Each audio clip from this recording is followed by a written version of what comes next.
I'm Zoran and I'm the CEO of Cupic, and we are building the first digital basket for physical commerce. Consumer behavior is changing, and even today 80% of sales still happens in physical locations. This is why giants like Amazon are investing in physical locations. This shows that the future of commerce is hybrid. Cupic has developed a solution that enables physical locations to become e-commerce solution with no investment, which for consumers is a shopping list builder, price comparison tool, and a new wallet. Cupic enables consumers to buy locally, from home, walk and shop, get it now, pay later, but most importantly, helps physical locations increase sales. There are over 10,000 shopping malls in EU and over 2 million shopping locations. We are raising €500,000 to launch in Romania and expand to broader EU and MENA region. By the end of 2023, we will reach 100 shopping malls, 100,000 stores, and account for 1 million transactions a month. Looking forward to meeting you at Demo Day. Thank you.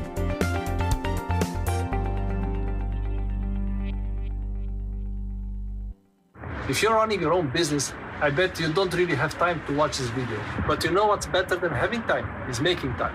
I'm Emanuel Marcuș, founder of Rabbit, and this is the most important thing I discovered as an entrepreneur. So now I'm here to get you digitally further with our plug-and-play ERP solution, Rabbit. An easy-to-use, intuitive, and accessible tool that really gets your flow, your business, and your objectives. It really helps you plan ahead to make the most of your time. At desk, at home, and everywhere in between. Because indeed, time flies. So how about you being the pilot? Meet us on June 15th for Demo Day InnovX-BCR and discover how you can think ahead with our solution.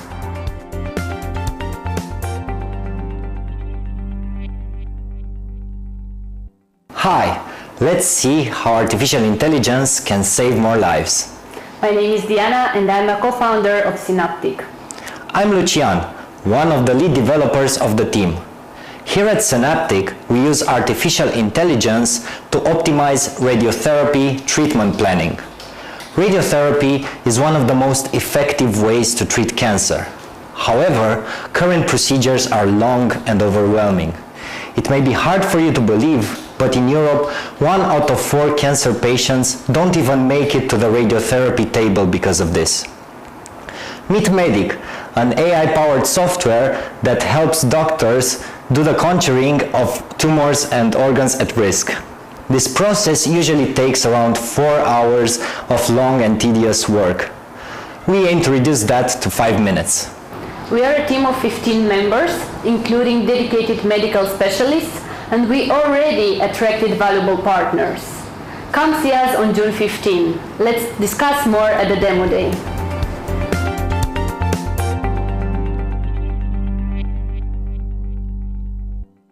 Hi, Dumitros here, founder of The Ball, that platform that sells and rent verified and trusted immersive experiences for any type of event.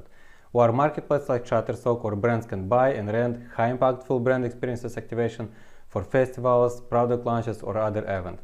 The sponsorship segment have 46% of share on the big events.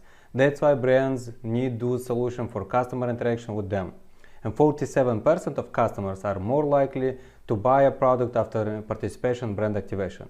And our platform provides a large library of verified and ready-made solutions delivered in 7 days with no fail risk that will bring to brands reach, visibility, and engagement with their customers.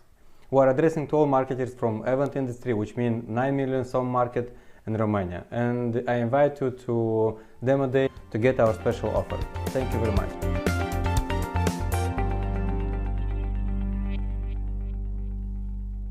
Hi everyone, this is Christian from Charger.ro.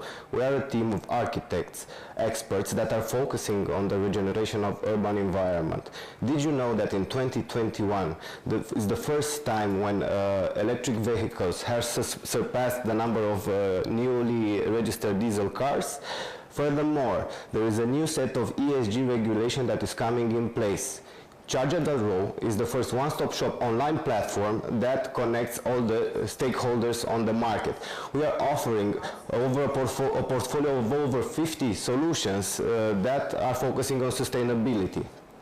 In addition to this, we are very eager to make green energy more fun, manageable and accessible. That is why please join us on 15th of June for the InnovX.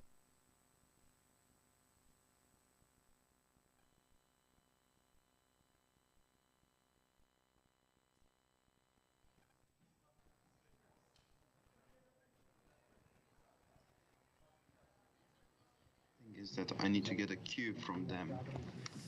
So hello everybody, welcome to today's edition of Demo Day InnovX-BCR. I'm happy that you're here. This is also the spring-summer show of InnovX hoodies and t-shirts. So I hope everybody's looking good and making the good pictures for LinkedIn, Facebook, and all the other social networks showing how great this community is. I have a good news. The good news is that today I read some cryptocurrency platform laid off 1,000 people. And that's a very good news.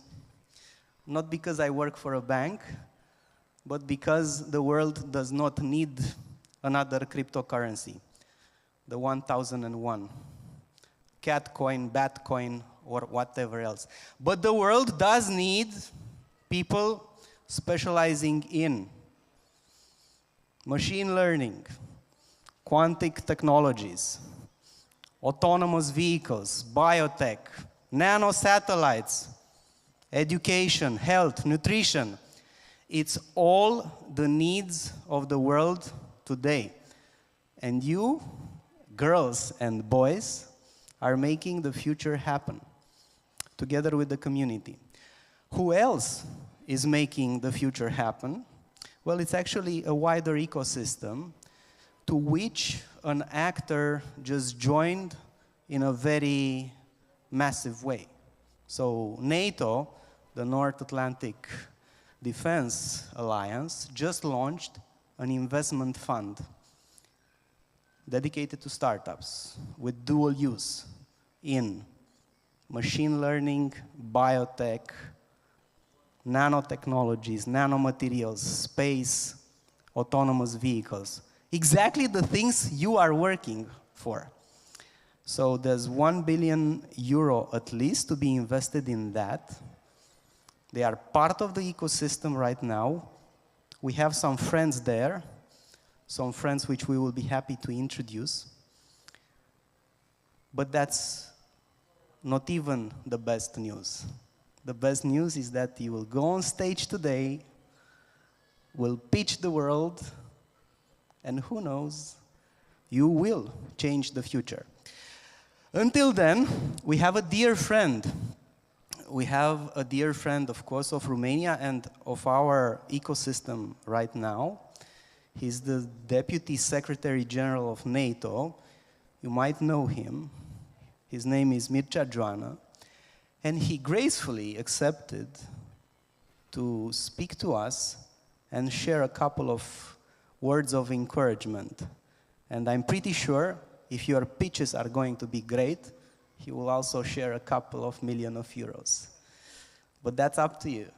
So let's see if we have Mr. Joană on screen and live with us. We do. Yes, we do.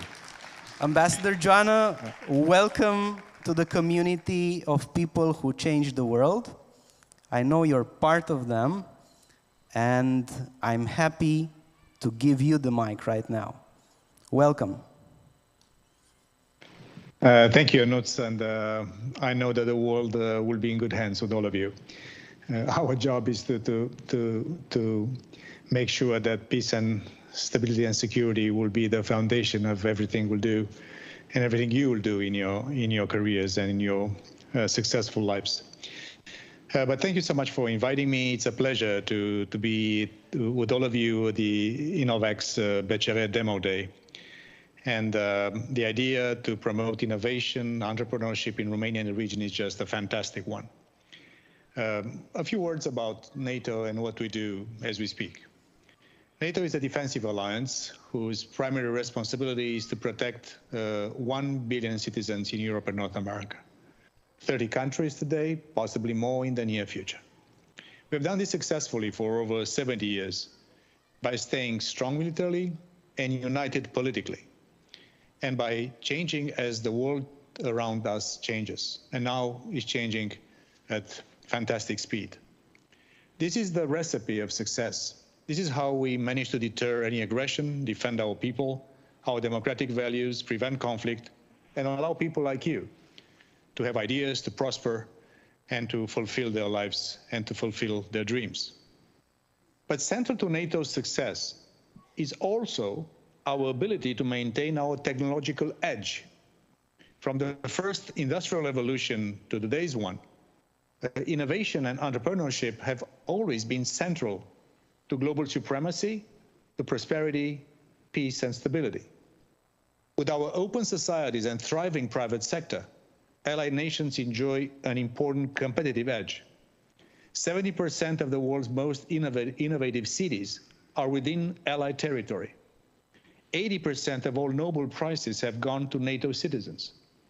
And as an alliance, our private sector invests the vast majority of global venture capital into our innovative companies.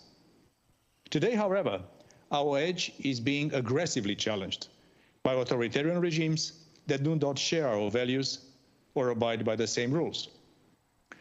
Russia has invested heavily in new technologies, from hypersonic missiles to cyber capabilities and massive disinformation campaigns.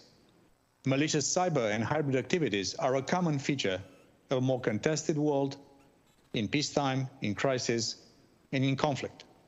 We have seen attacks on our own governments, on our companies, on our democratic processes, and persistent propaganda campaigns that seek to undermine us and the trust amongst us.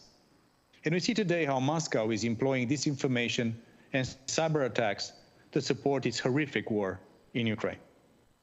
For the first time, China has joined Russia in openly challenging the global architecture of security and norms, calling for an end to NATO enlargement, challenging core principles for our security, namely the right of every nation to choose its own path, and amplifying dangerous disinformation. At the same time, China has engaged in its own massive military modernization. Beijing's stated ambition is to have the most technologically advanced armed forces in the world by 2050, and to become global leader in artificial intelligence by the end of this decade. It is investing heavily in these ambitions with the second largest defense budget in the world, but with little regard for international law or human rights. So our world is changing rapidly, and we must adapt even more rapidly to keep our people and our democratic values safe. This is exactly what we do in NATO. I chair the Innovation Board in NATO, and it is my role to drive innovation across the alliance. In 2019, allies agreed a roadmap on key emerging and disruptive technologies, which are fundamentally changing the nature of our security and war, but also our economies and societies. This roadmap would help us speed up implementation, protect our industries from potential adversaries, and develop common ethical standards. We have already launched NATO's first ever strategies on big data, on artificial intelligence, focusing on principles for responsible use. As Ionuț have mentioned at the beginning, we have also launched Diana, the NATO's new defense innovation accelerator for the North Atlantic, to bring together the triple helix of governments, public sector, academia, and private sector, you entrepreneurs, to design cutting-edge solutions to the security challenges we face. With headquarters in Europe and North America, Diana will connect entrepreneurs like you with defense practitioners and markets and business potential all across our alliance. Romania will host 2 Diana test centers, the INCAS, the National Institute for Aerospace Research, focusing on hypersonic technologies, and the International Center of Excellence on Artificial Intelligence at the University Polytechnica of Bucharest, also my alma mater. Allied innovators will come to these 2 institutions in Romania to test their solutions in these fields.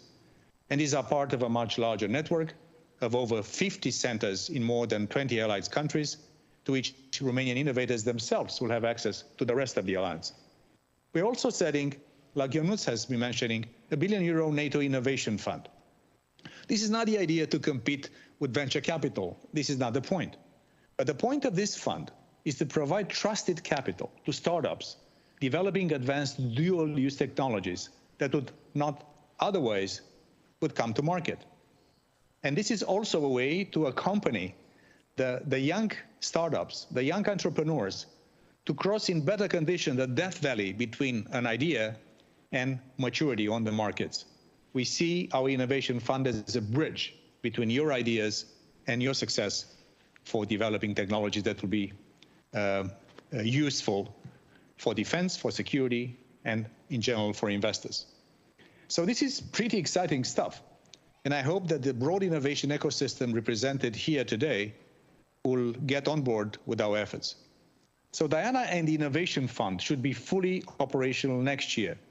So watch this space. All the information is, of course, on our NATO website, and look forward to seeing many of the young entrepreneurs coming to us and using our facilities and using our springboard for smart, fresh ideas. So thank you again for inviting me here today. In the next few hours, we'll start NATO Ministers of Defense meeting. We'll discuss also things related to your subject. And just in less than 2 weeks in Madrid at the NATO summit, Diana and the Innovation Fund will get the final go-ahead by our leaders. This is in fact what we do, to help us keeping technological progress, to maintain our technological edge, to keep our societies open, free, and prosperous, and to allow your generation to thrive in a world that is changing. But we are confident that with our values and our unity will prevail. So good luck. That's a great initiative. And Janusz, like always, thank you so much for your creative mind and your steady leadership.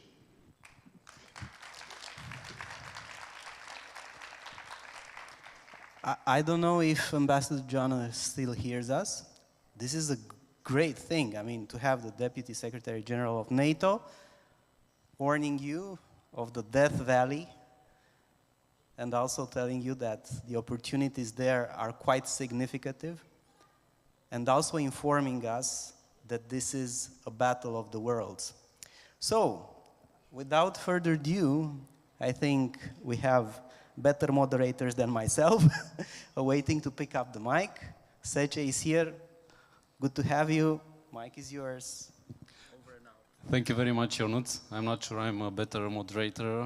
Maybe I'm better with the agenda. I'm not sure I have so great and inspiring words as you did. So thank you everyone for joining us today. I'm very happy to be here. I'm Adrian Săcelanu, a journalist with Ziarul Financiar, the leading business newspaper here in Romania. We are very happy and proud to be partners with InnovX-BCR and to be part of this event who is supporting and celebrating innovation. We have a very tight schedule, so after this inspiring start, let's get on with it and start the event. And I'm very happy to introduce right now on the stage Mr. Tomasz Kolaric, who is CEO at Banca Comercială Română, and he's going to talk us about innovation in today's world. Tomasz, you have the floor. Thanks, Adrian. Thanks a lot. For those of you who don't know me, I'm a bit of a strange animal. In banking, I founded 3 companies. I invested in 2 or 3 others. I de-invested in companies. I worked with venture capitalists, so I was consulting them. And I was nearly bought by a venture capitalist when I was a young entrepreneur. So maybe my first word of advice to you is, if you get invested, read the contract. Because when I was reading the contract, it was an interesting experience. Why am I here today? Well, how did I get into BCR and banking? It's a different story. Maybe we'll discuss it next time.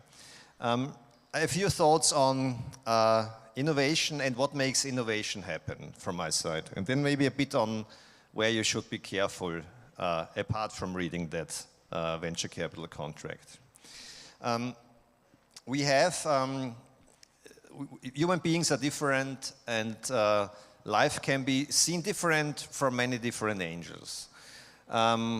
If you're a child, if you're in a different country. One of my favorite examples is actually when you go out in nature. Yeah? Some of you are nature buffs or like to go out in nature. You know, for us city people, going into nature is always something rewarding. Yeah? It brings in new perspectives. Yeah? When you take your bike, when you hike, when you're outdoor, when you run, it's really a different experience. Yeah? And many people, like me, tend to get interesting thoughts, tend to become creative when they are in nature. So it's different, huh, in nature. And I think the different part is the interesting thing when it comes to innovation. Generally, innovation has something to do with difference. It has something to do with different markets. For example, when I decided to move my company from Austria to Switzerland, which was successful. When I decided to move my company from Austria to the UK, which was a super mistake, and it didn't work at all. When we think in products versus services, so you have a product and you want to make a service out of that. We all know how to do that. Yeah, you can create a maintenance contract, you can sell consulting. Everybody knows how to do this. But if you have a service and you want to make a product out of that, that's a bit more complicated. Yeah? Think of Duolingo, for example, language training. Language training used to be a domain, a highly personal domain. Without a trainer, without a personal trainer, you couldn't learn a language. Today it's different. So, also a difference in looking at things. And another difference is how you work. Do you try to get your partners, to get your customers yourself, or do you work with a partner? It may be very, very different for you not to go out and sell, and not to go out and have dates with customers and meetings, but to trust your product, the thing that you love and that you like, to somebody foreign, something like a partner. But it may well pay off. It's different. So how do we manage innovation? We have to bridge this difference. We have to embrace it. And some people are kind of naturally used for that. They like to embrace differences. They like to come to different countries. They like to change from city to nature and from nature to the city. Some people don't. So seek out the people who like the difference. This would be my first advice to you, apart from reading the contract. The other thing is, obviously, and that's my final thought today for you, big companies are interesting for you. Yeah? Big corporations, they have a lot of money. Obviously, you are attractive to them and they are attractive for you. But very often, there's another difference, a big difference between small companies, startups, and big companies. Big companies are slow. Big companies sometimes don't even listen to you. And big companies have very strange processes. So, simple piece of advice for you. When you meet a big company, first of all, it's different. Embrace it. Yeah? Don't get frustrated. It's easy to be frustrated when you try to sell to a big company. But just see it as one of these differences that you need to embrace to be successful. And a simple trick would be, if you have the feeling that there is really no progress after 15 meetings and 20 discussions, ask your counterpart, how are things progressing in a sense of a process? Ask them, what are the next steps? Yeah, and you can ask very politely. You can ask, sorry, I've been here now for basically the 7th meeting. What is your idea of how this progresses? And then depending on the answer that you get, yeah, you will get either a kind of competent answer or you will get an answer which is complete bullshit. Yeah? Depending on that answer, you should then embrace the difference or not. So I myself sold to big companies for a long time. I also sold to the government and to a lot of governmental agencies. And we had this saying that you need 2 years of pre-sales to sell anything to a government, but then you have 20 years of business. So it may be worthwhile the effort. Yeah, and as a final one, don't underestimate big companies. They are a huge amplifier for your product, and embrace the difference. Thank you very much.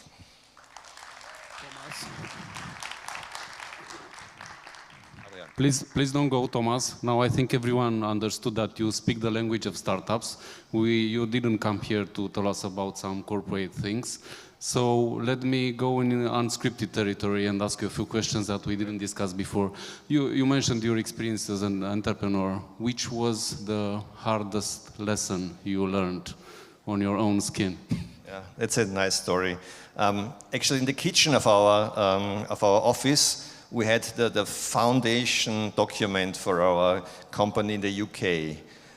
And it, like I told you, it was a failure. Yeah? And we called it our Master of Business, our MBA certificate. Yeah? Whenever we were having a coffee, I was looking at this foundation document, you know, London inaugurated at this and that date with the many signatures. And it reminded me that things, you know, you shouldn't take things for granted, and sometimes you need failure in order to be successful. And then we also compared it with the cost of an MBA. So it was roughly the loss that we had. But it was actually far more productive than an MBA, and not so boring, maybe. Thank you for sharing. Now let me ask you, what's your take on the startup ecosystem here in Romania, in the CEE, in Austria? Do you see any differences if you compare it with the moment you started your companies? No, I know a bit of the scene in Austria, Germany. And now, since I'm here for roughly 2 years, I really love to value the scene here in Romania. I think it's a lot more tech, which I like, and it's a lot younger than in the rest of Europe. So it's not only in Bucharest. Yeah, I've been to Iași 2 weeks ago, and it's really impressive what we see there. So it's good to be here. Share with us which are the technologies that are catching your attention and you think are going to play a big role in the future. Yeah, we could talk for hours like that. Yeah, I know, but we are good with the schedule, so yeah. So let me start with my favorite, which is machine learning. Yeah, I think machine learning, after all the hype that we saw with artificial intelligence and, you know, higher forms of intelligence, is now really in a shape to catch on, because many of these huge companies, the big ones that I told you about, they have a lot of data, and let's face it. Most of these companies don't know how to make use of that data. Yeah? So I think this is really machine learning. Everything that's got to do with machine learning is extremely important. And I'm trying to avoid the term artificial intelligence, because we don't know how intelligence works, which means we don't know what artificial intelligence is. But it's more like a nerdish thing to say. Yeah? So machine learning is one topic, a big one. And the other topic is cloud. Cloud, not in a sense of a basic technology, but cloud in a sense of an ecosystem. Yeah? We just migrated our George to cloud roughly 1.5 months ago. And it was actually a proof that modern digital channels scale much better in the cloud than on-prem systems. And we did it with Amazon. This is not I can say the name here. And it's one of a very capable cloud platform, but we also have to make sure that other cloud platforms can be used equally. So that's one of the big challenges that many big companies have. They start with cloud in one direction, and it changes the whole architecture. So it's a revolution, like in the 2000s when you had the web, yeah, enter the corporate domain. Now it's cloud. So if you're in cloud consulting, in everything cloud related, there's a huge business out there for the next maybe 30 years. Okay, and some final thoughts. Shall we stick with the read a contract or any other short advice? Yeah, I think read the contract is a very important advice. Yeah? It might be a long contract, and they might force you to sign very fast, yeah, but still read the contract. Thank you very much for joining us today, Thomas. Let's give him a round of applause.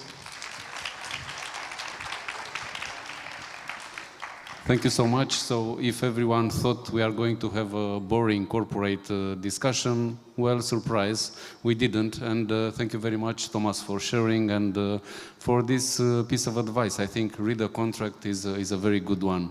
Now let's move on with our agenda, and I'm very happy that the next moment shows us, and we contradict Thomas a little bit, we show with the next discussion, with the next panel, that when they want, big companies can be quick, can be fast, and can react very quickly if they have the right mindset and the right team. So I'm very happy to introduce right now one of the driving forces behind this project we're going to talk about, Ana Maria Crețu, co-founder of InnovX. Ana, you have the floor. Thank you very much.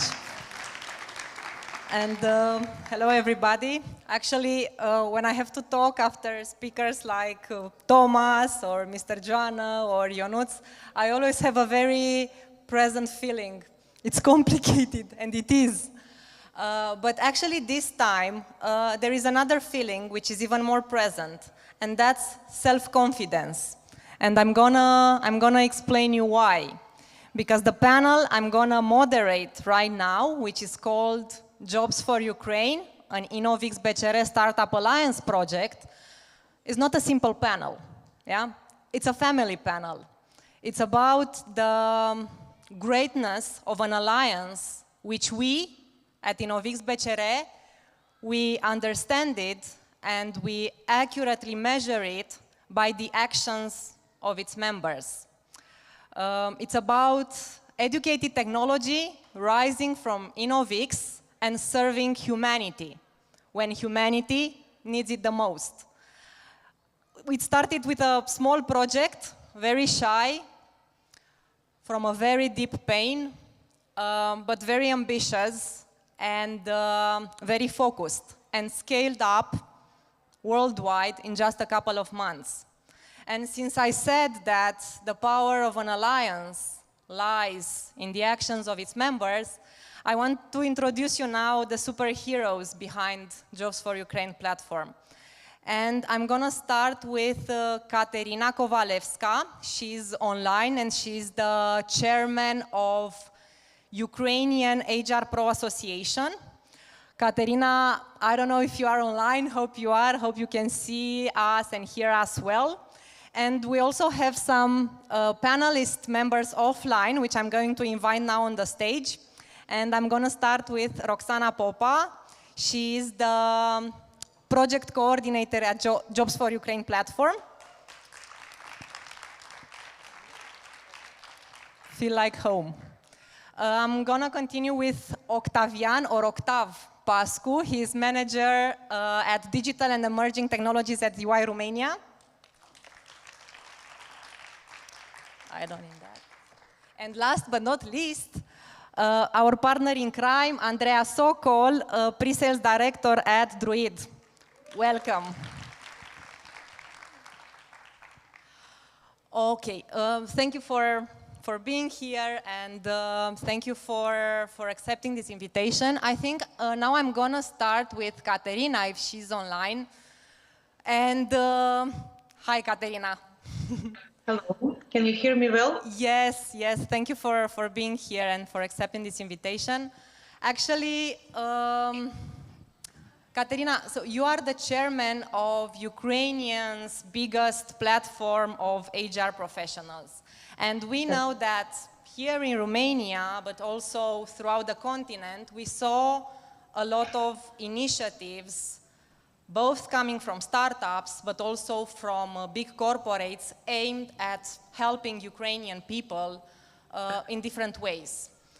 Now it's been 3 months now since the war started, and I would really, I was wondering, how are all these things seen from your side right now in terms of the worldwide mobilization this word triggered?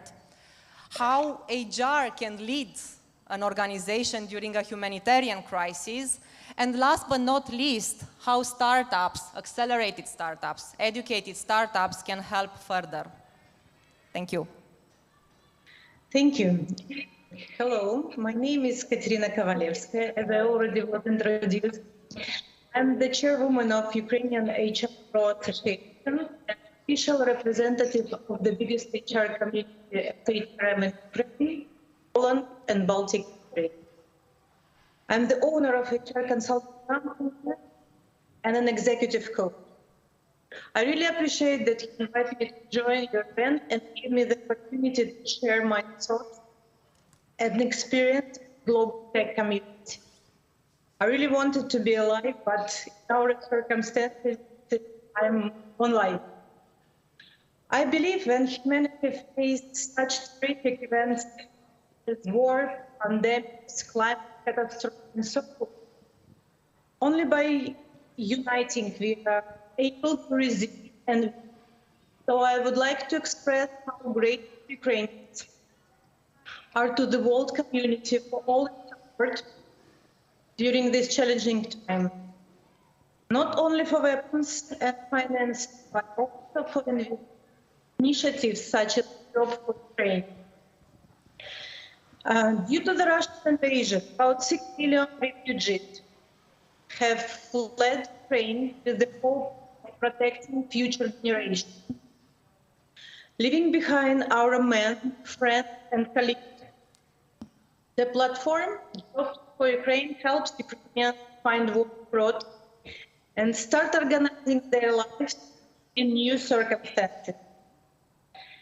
At Job for Ukraine now, we can find 2,000 vacancies from 40 countries. About 4,000 candidates have created an account and looking for jobs. Over 80,000 people have visited the platform, 350,000 times. I think it's impressive numbers for such a short period of time. Katerina, may I interrupt? Because actually we barely hear you. My proposal, actually our proposal would be to log off and then log in, because we barely hear you, and we heard some beautiful words about Jobs for Ukraine and about your activity, but we want to hear better. Is that okay with you? Log off and then log in. Yes, let me try just a second. I'll do my best. Until Katerina is logging on again, I want now to switch to Roxana. Roxana Popa, she's the project coordinator at Jobs for Ukraine. Actually, before that, I want to make a statement. So, Jobs for Ukraine is a humanitarian project, but Jobs for Ukraine uses Jobful technology. Jobful being part of InnovX-BCR Alliance since 2020. And we scaled up with them on different verticals, but this Jobs for Ukraine movement, because project would be an understatement, I think is the most important. And Roxana, she's the main engine behind the platform, and I'm very glad that we can also have the opportunity to talk about the platform here. And I want to ask you, what's the current impact on the platform so far? And how do you plan to continue scaling up the platform alongside with InnovX-BCR family? Thank you, Anna. And first of all, congratulations to you personally and the whole InnovX-BCR family for starting empowering this initiative. Doing this so quickly, I think we launched it on March 3rd, really makes a difference, and especially in those emergency livelihoods, people who need quick jobs. And we are all professionals here. We all worked hard to get to where we are, and so did millions of Ukrainians. And then woke up one morning to a life that changed drastically and had to part with their families, with their jobs, with their social groups, and very few were prepared for that. And I think our plan is, and we are doing that already, is to help them secure better futures.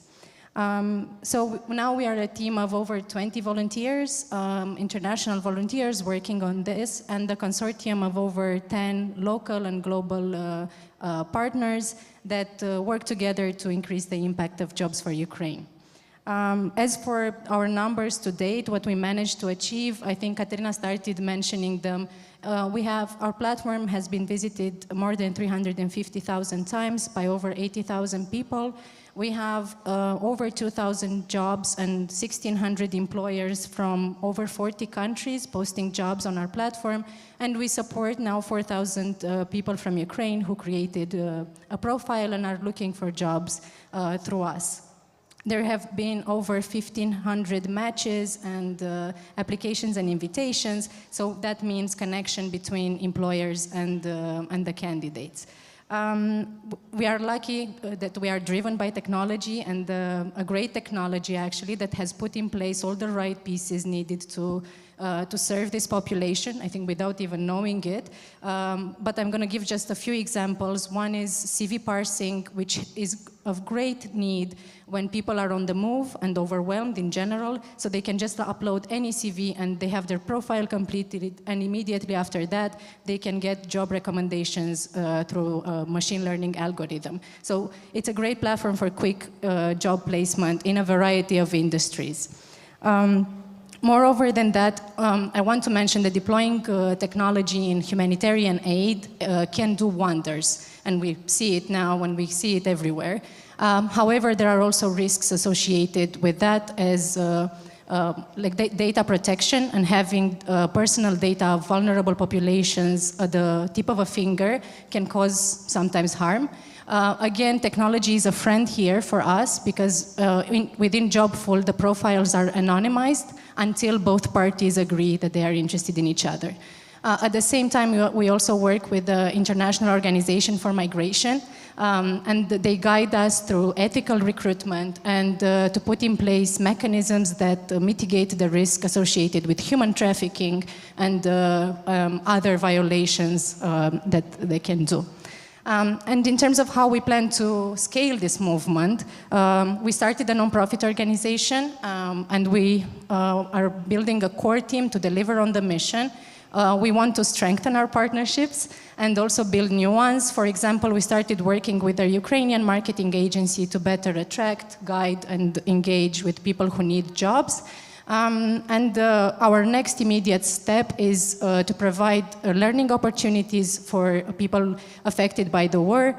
Our friends from Ukraine need language skills, need digital skills, and even more advanced job-related skills. And that's why we just launched Skills for Ukraine, and we're planning to expand on that even more. So if you resonate with this cause, if you want to contribute to it, we are always welcoming new volunteers, friends, sponsors, and advisors. So thank you. And congrats. Thank you. In which countries is present now Just for Ukraine? Just a few examples. So it's everywhere across Europe. So we have Romania, a lot of employers from over 37 cities. Here, Poland, Germany, France, UK, Spain, Italy, Belgium, Hungary. So it's 40 countries now. And we also have great hiring stories with people even getting promoted in the first weeks of employment, as they tend to underposition themselves for jobs in the beginning, but actually have skills that are valuable here to companies here. And are they volunteering, are the Ukrainian people volunteering for Just for Ukraine platform? Because I'm thinking that for matchmakings and helping them to fulfill the profiles, it would be good. Yes, that's a great question. So we have the technology. Not everybody is tech savvy within this population, but we want to support, apart from the technology, we have a group of Ukrainian volunteers indeed, who are volunteering their time, and they're talking to people in refugee centers or online, and try to guide them through the platform and how to make the best use of it and get jobs. Thank you. Thank you very much. Thank you. Now let's try to get back to Katerina to see if she's online again. Maybe now, Katerina, we can see and hear you better. Let's hope. I will do my best to be as loud as possible. Yeah. Now it's better. It's better. It's better. Great. Thank you, and sorry. Yes, Roxana already said the numbers, and as I said, they are really impressive for such a short period of time. And what I want to add, despite the fact that Ukraine is known as an agro-industrial country, we have a very developed IT sector. This industry provides employment to about 100,000 specialists from Ukraine. More than 100 companies of Fortune 500 resort Ukrainian IT companies' services. Today, IT companies provide financial assistance. Katerina, I'm really sorry that I have to interrupt, but we don't hear you at all. I'm so sorry. Yes, we are also very sorry. Now, now I think I'm gonna. Sorry. May I say one short word, just phrase? What I want to say to startups and businesses: be brave as Ukrainians. Yes, and this is what we can do more. actually we heard. Yes, actually we heard that. Thank you very much. Thank you for your project and for everything you do for Ukrainians. We really appreciate. Thank you, and thanks a lot for the support you provided us. It mattered a lot.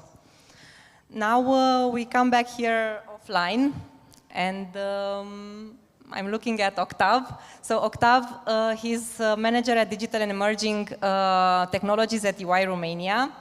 And actually, EY is one of our trusted partners in InnovX-BCR.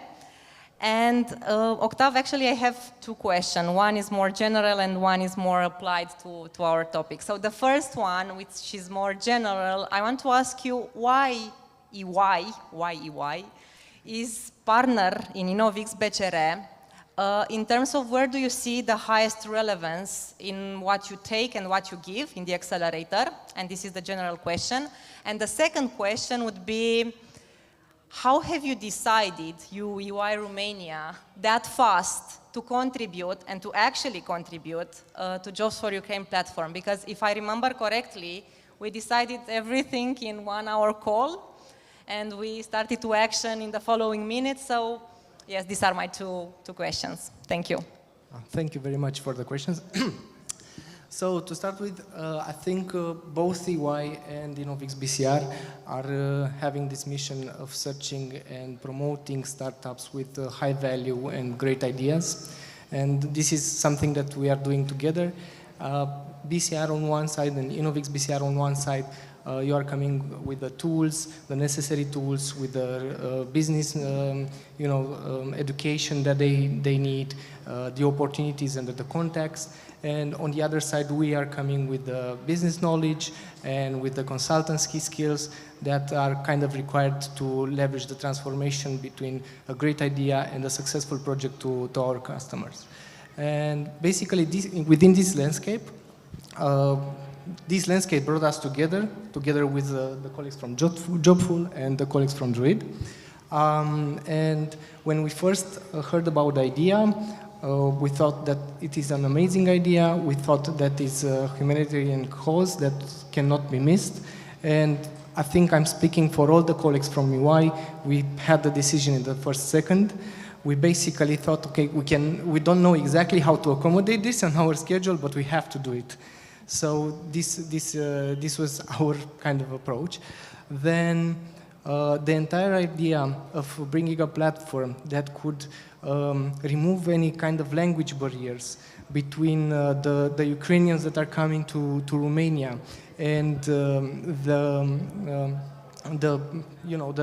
necessary knowledge that they need to have within the country was a brilliant idea that we supported a lot, and I was 100% confident because we had already tested the multilingual capabilities of Druid priorly, so it was 100% win from our side.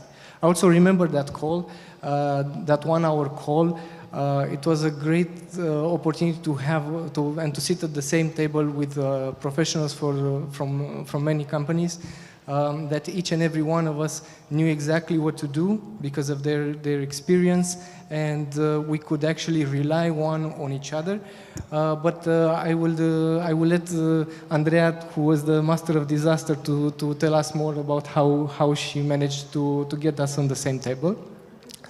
Now, coming back to the team, I would say just from my side, a big round of applause and a great salute to the professionalism of each and every individual that we were there, because I think that without this professionalism, it could not be done in so few iterations and in such a limited amount of time.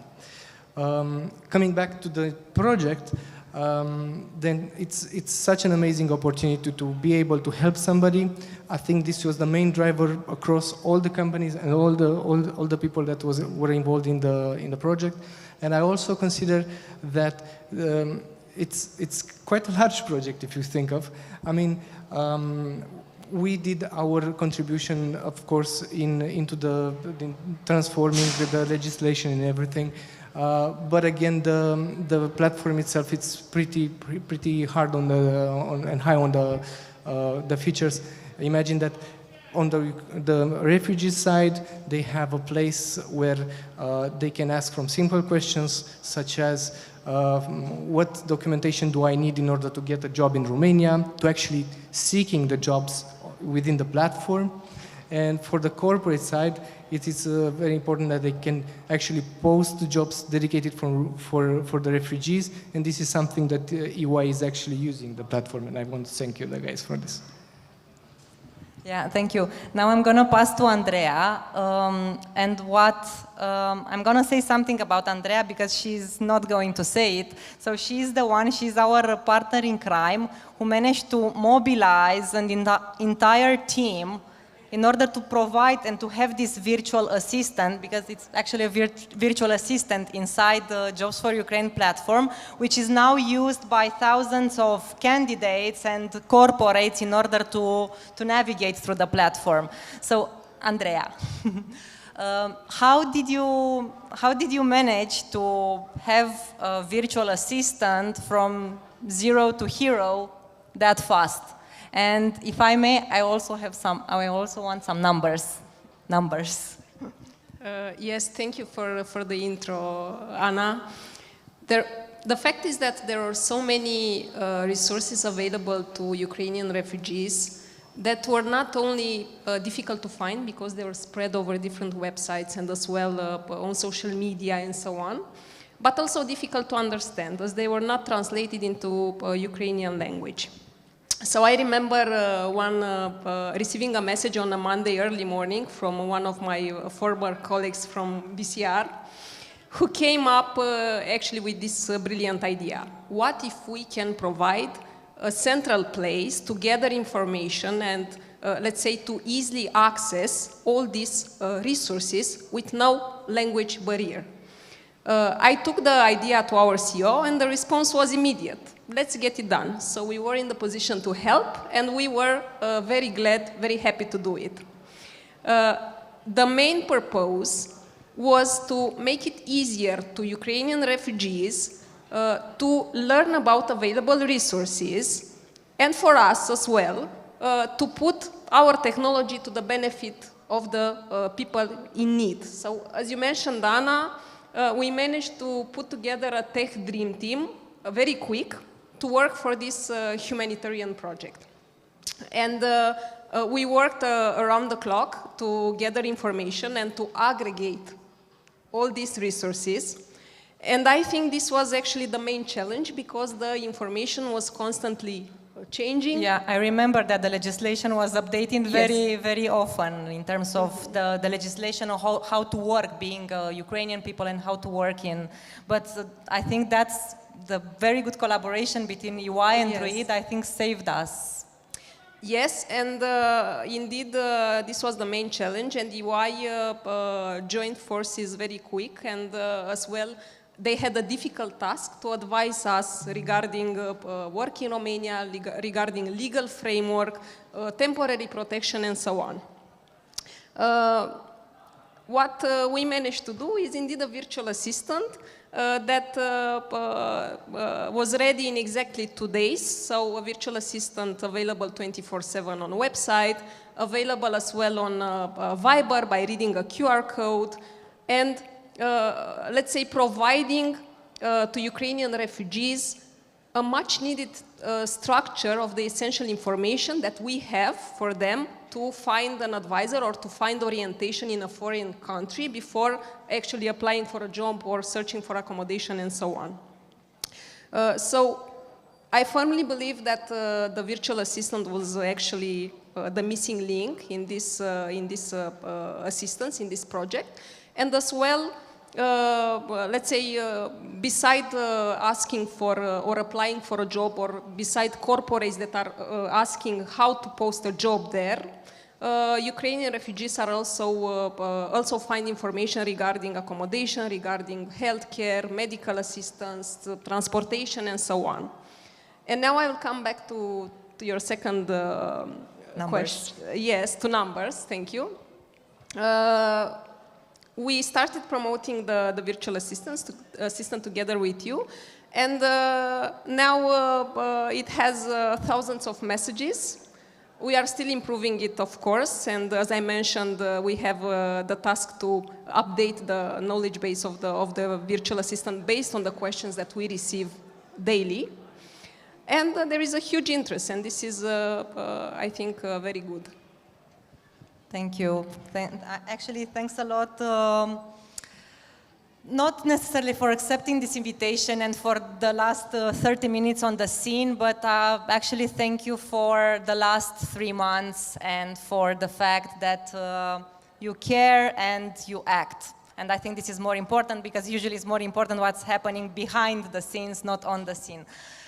So yes, I think I'm gonna close the panel by some call to action. So as Roxana mentioned earlier, if you are coming from Ukraine and you are looking for a job all over the world, or if you are a corporate and you want to hire Ukrainian talent, you can check jobsforukraine.com.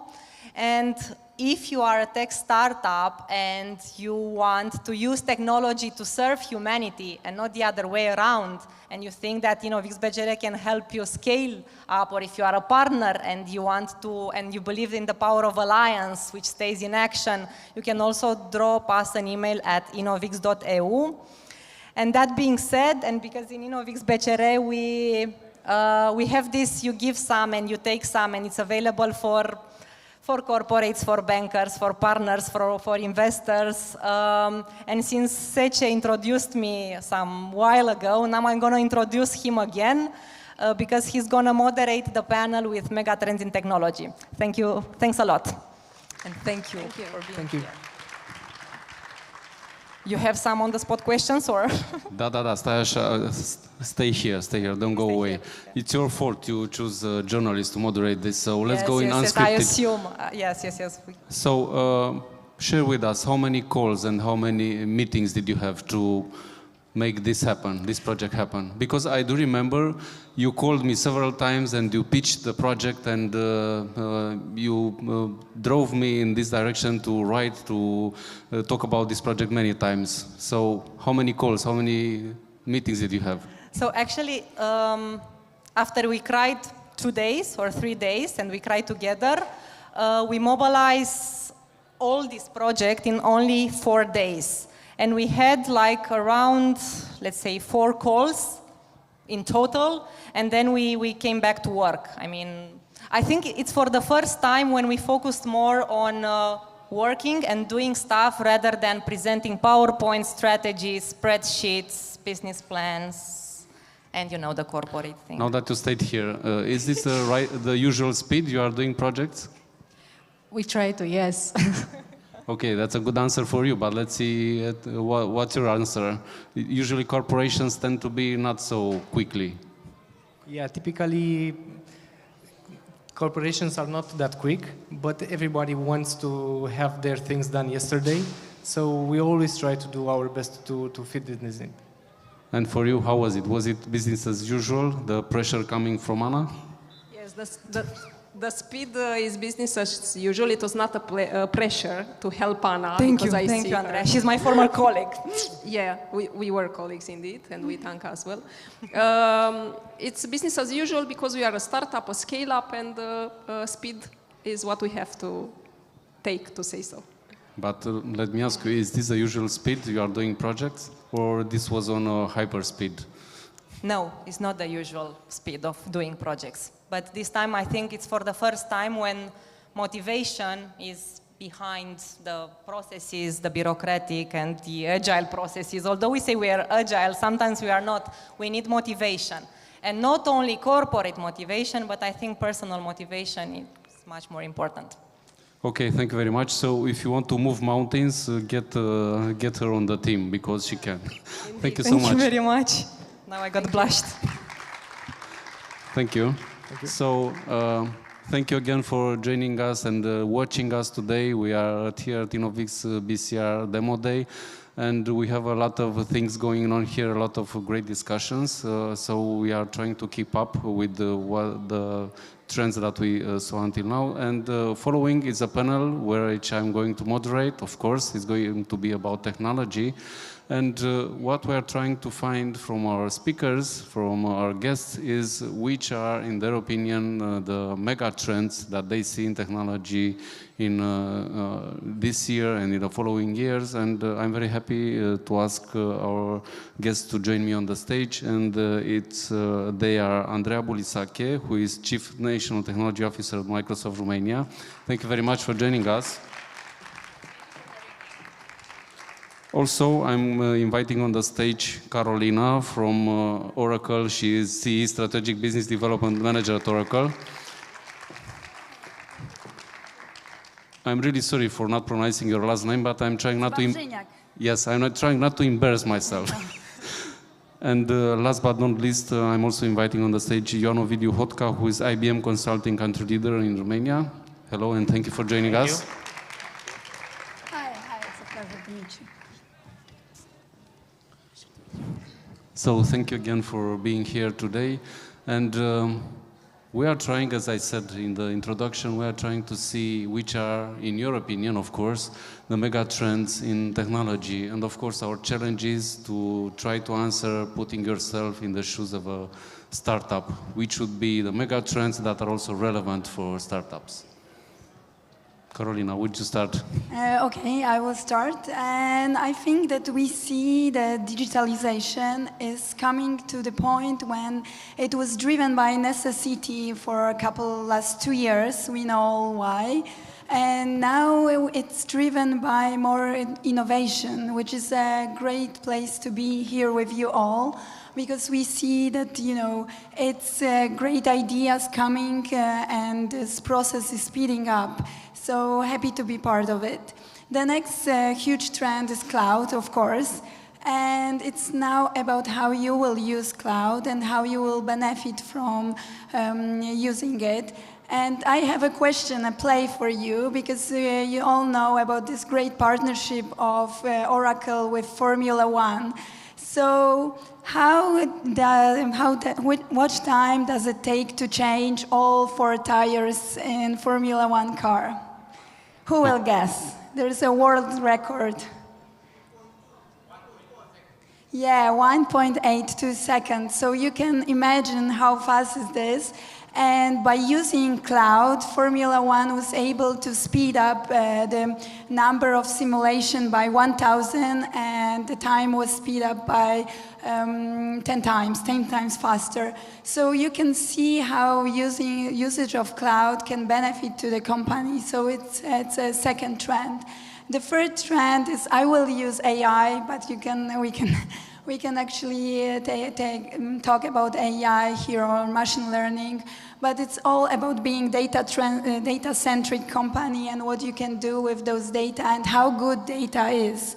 So every company now is having this huge discussions about, okay, we have a set of data, they are in database, but now let's benefit from it, let's make a best use. So I think this is also this huge trend.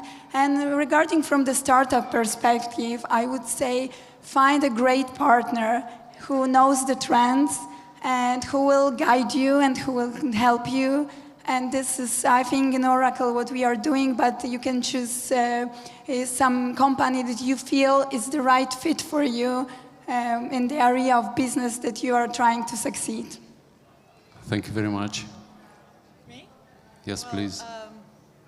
First of all, thank you so much for addressing this. I think you said a lot about technology. I'm going to try to be short because I'm sure you have plenty of other questions.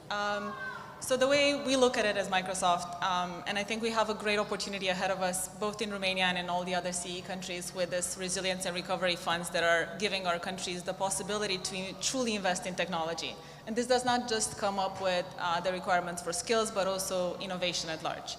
So if I were to give 3 trends that I think are relevant and not just too forward-thinking for you guys to adopt and then have all this kind of empower the startup ecosystem. I hear myself with a bit of an echo, but if you guys hear me well, then it's fine. So I think there would be 3 things. One is adopting best-of-breed technology. And as much as technology is the greatest enabler that we probably lived through our generation, the challenge that companies have with integrating various technologies still presents an opportunity for startups to address. So not just looking at how do you optimize different processes, but how do you actually respond to a customer need for what a company or technology provider might not be able necessarily to address the same way you would do. The second one would be transitioning to ubiquitous computing, which is ultimately means that you have computing at the edge. Whether you're talking about the Internet of Things or multiple wearables, understanding what is the value proposition for whoever uses a device in the context of their given industry is a gap that large tech providers might not be able to satisfy. So this leaves a lot of room for innovation that startups can bring, and moreover, not just room for it, but we're actually expecting our partners and startups particularly to develop IP that is catered to particular customer needs. And then the third one, which is equally important, would be the increasing automation that will ultimately improve experiences. The expectation from customers have exponentially increased during this. So the expectation to provide a digital experience that is as good, if not better, than the offline one is something that we aspire or we look at startups to help us cater to. That's it from my end. And of course, partner with the big ones, so you don't have to go through the struggle of understanding where you fit in, but know your worth and the value that you bring to all the big tech. Great answers. So a bigger pressure on you? Yeah, no, I think we're all on the same page, more or less. The way we see trends, well, it's very hard to speak about a trend. Is this better? It's very hard to speak about a trend. We finished 2021 very optimistic. Pandemic was over, we were in a bull market, everything was going well. Now, fast forward 6 months, things are not so bright right now. So again, this is very sad on a personal perspective, but okay, can you hear me now? Okay. It's sad on a personal perspective for everyone, but technology-wise, I think in the next 6 months we will see again a lot of changes because of what's happening. I mean, there's another pandemic at our doorstep, so yeah. So technology-wise, I'm a bit of doom and gloom today. Technology-wise, we see it the same way. Cloud is most important, hyperscaling, because you have to be prepared for these changes. You have to be prepared because today you have a lot of demand, tomorrow the demand is gone. You have to be able to control the costs of what you're offering. So that's very important. And we see a lot of targeting of niche stuff. So even on cloud, IBM is not just doing cloud. We are doing FS cloud. We want to offer best of the best in security. And that's something some startups can do as well. And there's an area there for innovation, to be very specific on an industry, focus on an industry. Same with digitalization. You do low-code, no-code platforms that can be reused by a customer many times. They buy your platform and then they build the apps themselves. Or you build an app for them, but it has to be modular, so they can reuse it in all the processes they have. That's where we see the value added from small companies that can really target a specific problem and solve it for a company. Thank you very much. Before moving further, I must say I feel a little bit of envy on InnovX-BCR because they managed to get you IBM, Oracle, and Microsoft on the same stage. It's not something you see very often. Let's move on. So you mentioned changes. One of the change that we see right now is people coming back to the offices. Not entirely, but coming back to the offices. So I'm curious if this trend is changing the way companies are buying technology, looking at technology, also consumers. What do you feel? What's your take on this? Before the next pandemic strikes. Yeah. We keep our fingers crossed that it won't.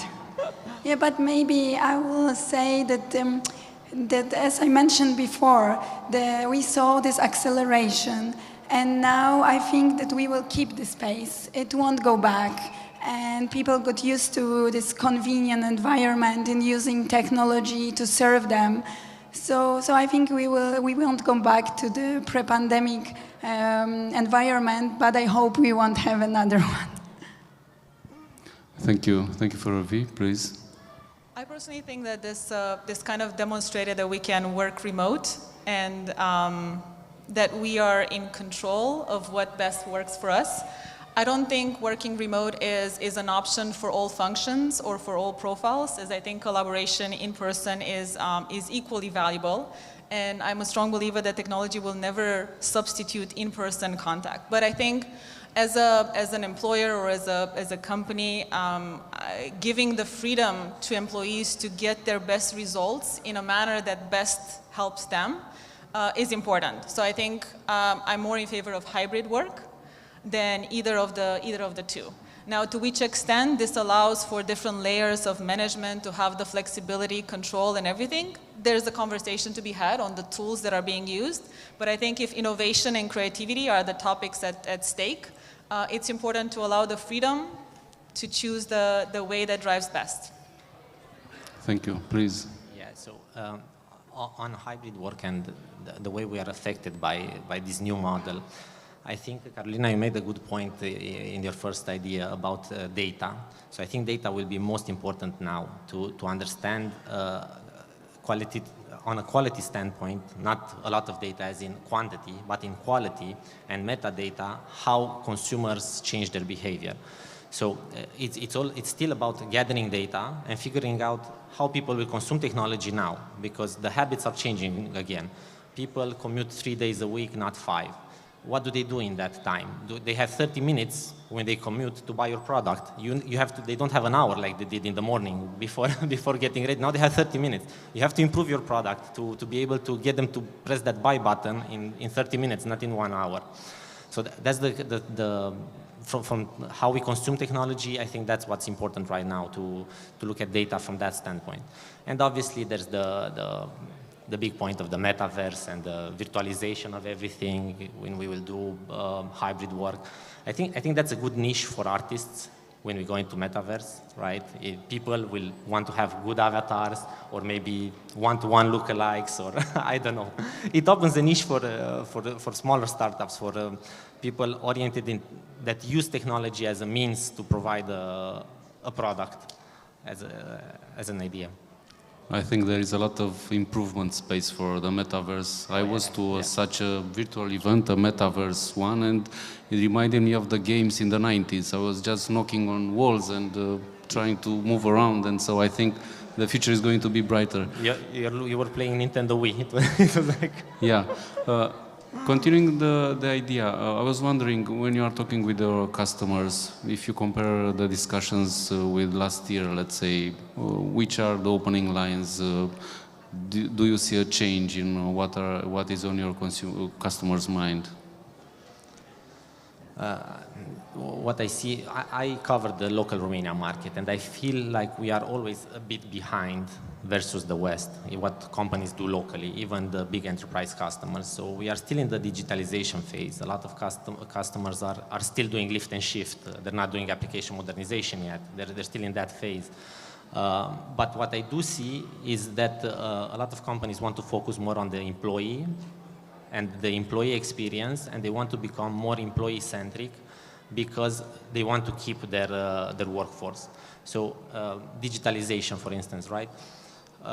We built some apps for some clients in the financial sector, and their main focus was to have an app that's easy to use by their employees. That's what they cared about. It was not an employee customer-facing app. It was for the employee, and that's what they care about, to make life easier for their employees so they stick around, because we might be facing, I'm going to be pessimistic again, a great resignation part 2 for the companies that insist on people coming back to work. I won't even go there on this subject. So anyway, I hope startups are listening, because valuable information is offered for free here. So pay attention if you have solutions which are oriented to the employee experience. Pay attention, you are on a good track. So what can you share with us? So if I just want to make sure that I got the question right. So you said, how has this changed in terms of our customers? And I'm going to try to be a bit more specific to my line of work. As a National Technology Officer, I predominantly interface with government officials in supporting them on this digital journey. And I think digital is no longer a trend, it's a present. And for the better or worse, we had to experience it over these 2 years. So the conversation has definitely evolved, when now it's not a matter of if, it's a matter of when and how. So we're now talking more about what are those specific use cases, how can technology answer some of the challenges they have, and I find that now they're more articulate in stating what's the specific ask, which gives a lot of room for technology providers, for startups, and for innovators to come up with solutions to those given challenges.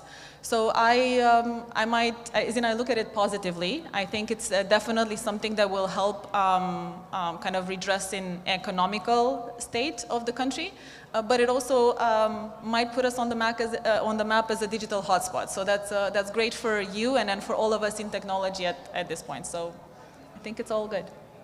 One has to be extremely optimistic and positive if it works with the Romanian state on the digitalization path. So some see challenges, I see opportunities, and I think we do have, all of us that work in technology that have seen how things have spun off in other countries. We have the responsibility to educate and raise awareness as much as possible, so they will not fear technology but embrace it and use the mechanisms that are in place through regulation to establish what's the framework for us to be more digital in whatever digital is for us. So I do think that that's an equal responsibility that the ones that understand technology have in helping our government adopt more. And as I said, it's not a if, it's a when. They already made the commitment. Now it's Thank you for this attitude and for being persistent and fighting in the name of everyone to see things moving. So share with us what's your... I cannot agree more. I cover CEE, so I have a wider perspective, I would say. And we see that customers are braver. They are more open to innovation.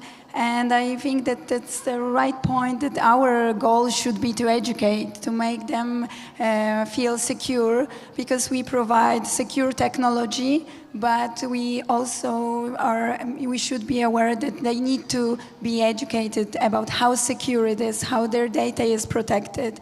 Any new technology is maybe more understandable for us, but we need to always make sure that everyone knows what are the advantages. Thank you very much for your answers. So right now I'd like to talk a little bit about the future. No crystal balls needed here. Just I'm very curious to hear from you, to hear you sharing which are, in your opinion, the trends that are going to be persistent and are going to be here for the following years. Who's going to start? Please go ahead. I can start. Obviously, there's a lot around virtual reality, and there's a lot of having a seamless experience between in-person and digital. Now, to which extent that is something that is available to everyone and is catered to it, does not deny that that's a trend. So that's probably number one. Then the second is a lot into robotics and genomics. So identifying how you can crack a DNA and how you anticipate certain pandemics or diseases at the individual level, as also at nation level, is definitely something we will see more of. Because there's an expectation that data is put to good use to not just do maintenance or predict certain things, but anticipate scenarios. So simulations in this regard is definitely something to look forward to or look into. And it's the third one that is probably the closest to where we are in reality today, or not the closest, but the one that is the sexiest, probably it's automation. So when I think about autonomous driving, autonomous devices, coexistence with robots on different fronts is something that is worth exploring. And I think it does give you the upper hand as startups to innovate on use cases and then challenge technology providers to make sure that they have that as a built-in. So sweet spot for you. That's the part where edge computing really comes into play, what you mentioned about autonomous cars and so on. So that's the hottest topic right now. For us. For us, obviously. For them, not so much. No, but we have one startup, yes, that is educating the market about quantum computing. Yes. So congratulations, and that's a huge trend in technology. And I think that we will become more data-centric and data-driven in our daily life. So this is, I think, something for the next 5 years. But also I would like to stress one more trend that is actually related to technology and use of the technology is sustainability. And you can see it now in any discussion. How can you use technology to make this world more sustainable? And for example, Oracle launched their initiative Keep Sea Blue, and it is using blockchain to track plastic in the oceans. So I think this is a huge trend, and we need to be open to this discussion and be aware that it will be, an everyday. Fully second the sustainability part, yeah. That's exactly what IBM is doing as well, and that's what we believe in. Actually, shout out to Quarks for what they're doing on quantum. This is one of the first use cases that IBM does is quantum and ESG, improving. So, for instance, we have a partnership with Mercedes-Benz where we do some simulations on how to create better batteries. So that whole thing is possible only due to quantum computing. So as you know, leaders in quantum, over 20 very powerful computers. And this is the main focus. I agree with you. Like, we have to have sustainability, and then we have to have new computing power. That's the idea, to have more computing power. For large computers, it's about having quantum. For small devices, it's about having more computing power on your device, so you can do the edge computing stuff. Think about healthcare and how that changes, and it will change in the future. 10 years ago, you wouldn't have thought about going to a doctor virtually, and now it's just a matter of time until you will have the right sensors at home to get a doctor's appointment. So those are the trends of the future that we see. Thank you very much for sharing. Now, I'm not trying to be pessimistic, but still we hear a lot of discussions about a new crisis, about a potential recession behind the new pandemic that you mentioned. So what I'm trying to get from you, there is a lot of knowledge accumulated in big companies, in corporations. You went through another crisis, other crises. You know how to tackle things. So what bits of advice would you have for startups if it's true that we are going to experience a new crisis? How should they change the narrative? How should they talk to customers? Which subjects should they focus on? What can you share? Not acknowledging that there is a new crisis, I'm not saying that, but if of course, we keep our fingers crossed that it won't, but startups are in a good position because they are flexible, they can pivot, they can change their strategy. So I think you can actually use any crisis as an advantage. For a huge company to pivot, it's actually impossible in a fast pace, but for a startup, you can actually have a strategical meeting and come up with new ideas. So it's, don't be afraid. You find the right partner. We've been through a lot, our companies were established in 70s and 60s, and we've seen a lot, so we are prepared. But if you have a right partner, then you can, use it as an advantage. And we see great potential here within those startups, so they are prepared for crisis and also for a success.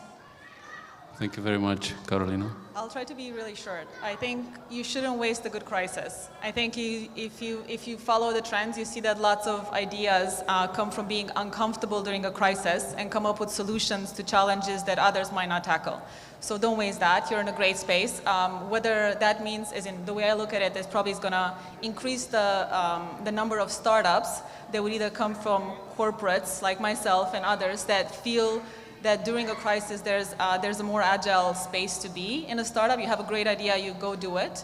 It's a great time to invest, obviously, but you need to stay in the market and not just follow it. But I do tend to have a positive outlook. Not undermining the impact of a financial crisis, but I think when it comes down to innovation and startups, it's a great time to be in. And it's a great time to also convince companies that are feeling the crisis differently than you. So you probably just have all the churn on employees and lots of the other things that come with a crisis. They will have more appetite to engage and partner, given that you come with a viable solution and you have the agility to react to what a market needs at that given time, more than a corporation. Thank you very much for sharing. So it's going to be, I think it's going to be more difficult for startups now. Getting big at any cost, like we had startups in the past where you just get money and investors, you get it and get them. I don't think that will happen for the rest of the year. The cost of debt is much higher now. People don't have the same appetite in investing. So that's why I think we should all be very grateful to be here partners with InnovX and BCR and having a mobile to push us forward. But I think the most important thing right now is to have a very quick model of getting money. You don't have time to not be commercially viable. You have to have a model where you produce income on a monthly basis, otherwise you will sink because of the financial problems. So that's, I think that's the main issue. Securing financing now is going to be harder for the startups. I'm an economist actually, so. So that's why yeah. I enjoyed very much listening. A lot of headlines, I think, from you. Thank you very much. So Andrea, Carolina, Ioan, thank you very much for joining us today and for the great discussion and for sharing your thoughts on the technology and business trends. Thank you very much. Thank you for having us. Thank you. Let's give them a good round of applause. So thank you for watching us. I remind you, I'm Adrian Săcelanu. I'm a journalist with the Ziarul Financiar, who is the leading business newspaper here in Romania, and I'm very happy to be a moderator here, helping InnovX-BCR at this event, InnovX-BCR Demo Day. Now, after this panel where we discussed about the mega trends in technology and what's going to happen and what's happening in the business world in this context, we are going to discuss a little bit, to dive a little bit in the venture capital, in the what's happening with the financing of startups. And I'm going to invite right now on the stage Alexandru Dinkovic, who is Chief Internal Market Officer at InnovX-BCR, and he's going to lead the next discussion. Alexandru, please come on the stage. Let's give him some good round of applause. You have the floor. Thank you very much. Hello, everyone. I'd like to ask the panelists to come along as well so we can start the discussion sitting, not standing, to be a bit more relaxed.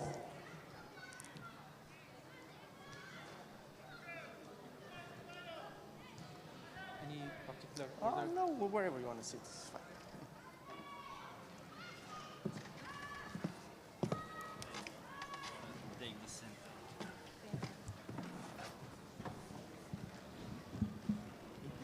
I hope everyone is getting comfortable because we're here to tell stories. Two stories of investment and scaling up. One is from outside of Romania to the inside, featuring ASI ValueTech Seed Fund and LERTA, and the other one is from Romania to the region with Catalyst and Adservio. At the center of both is InnovX-BCR, which acts not just an accelerator, but also as a connector inside the regional startup ecosystem.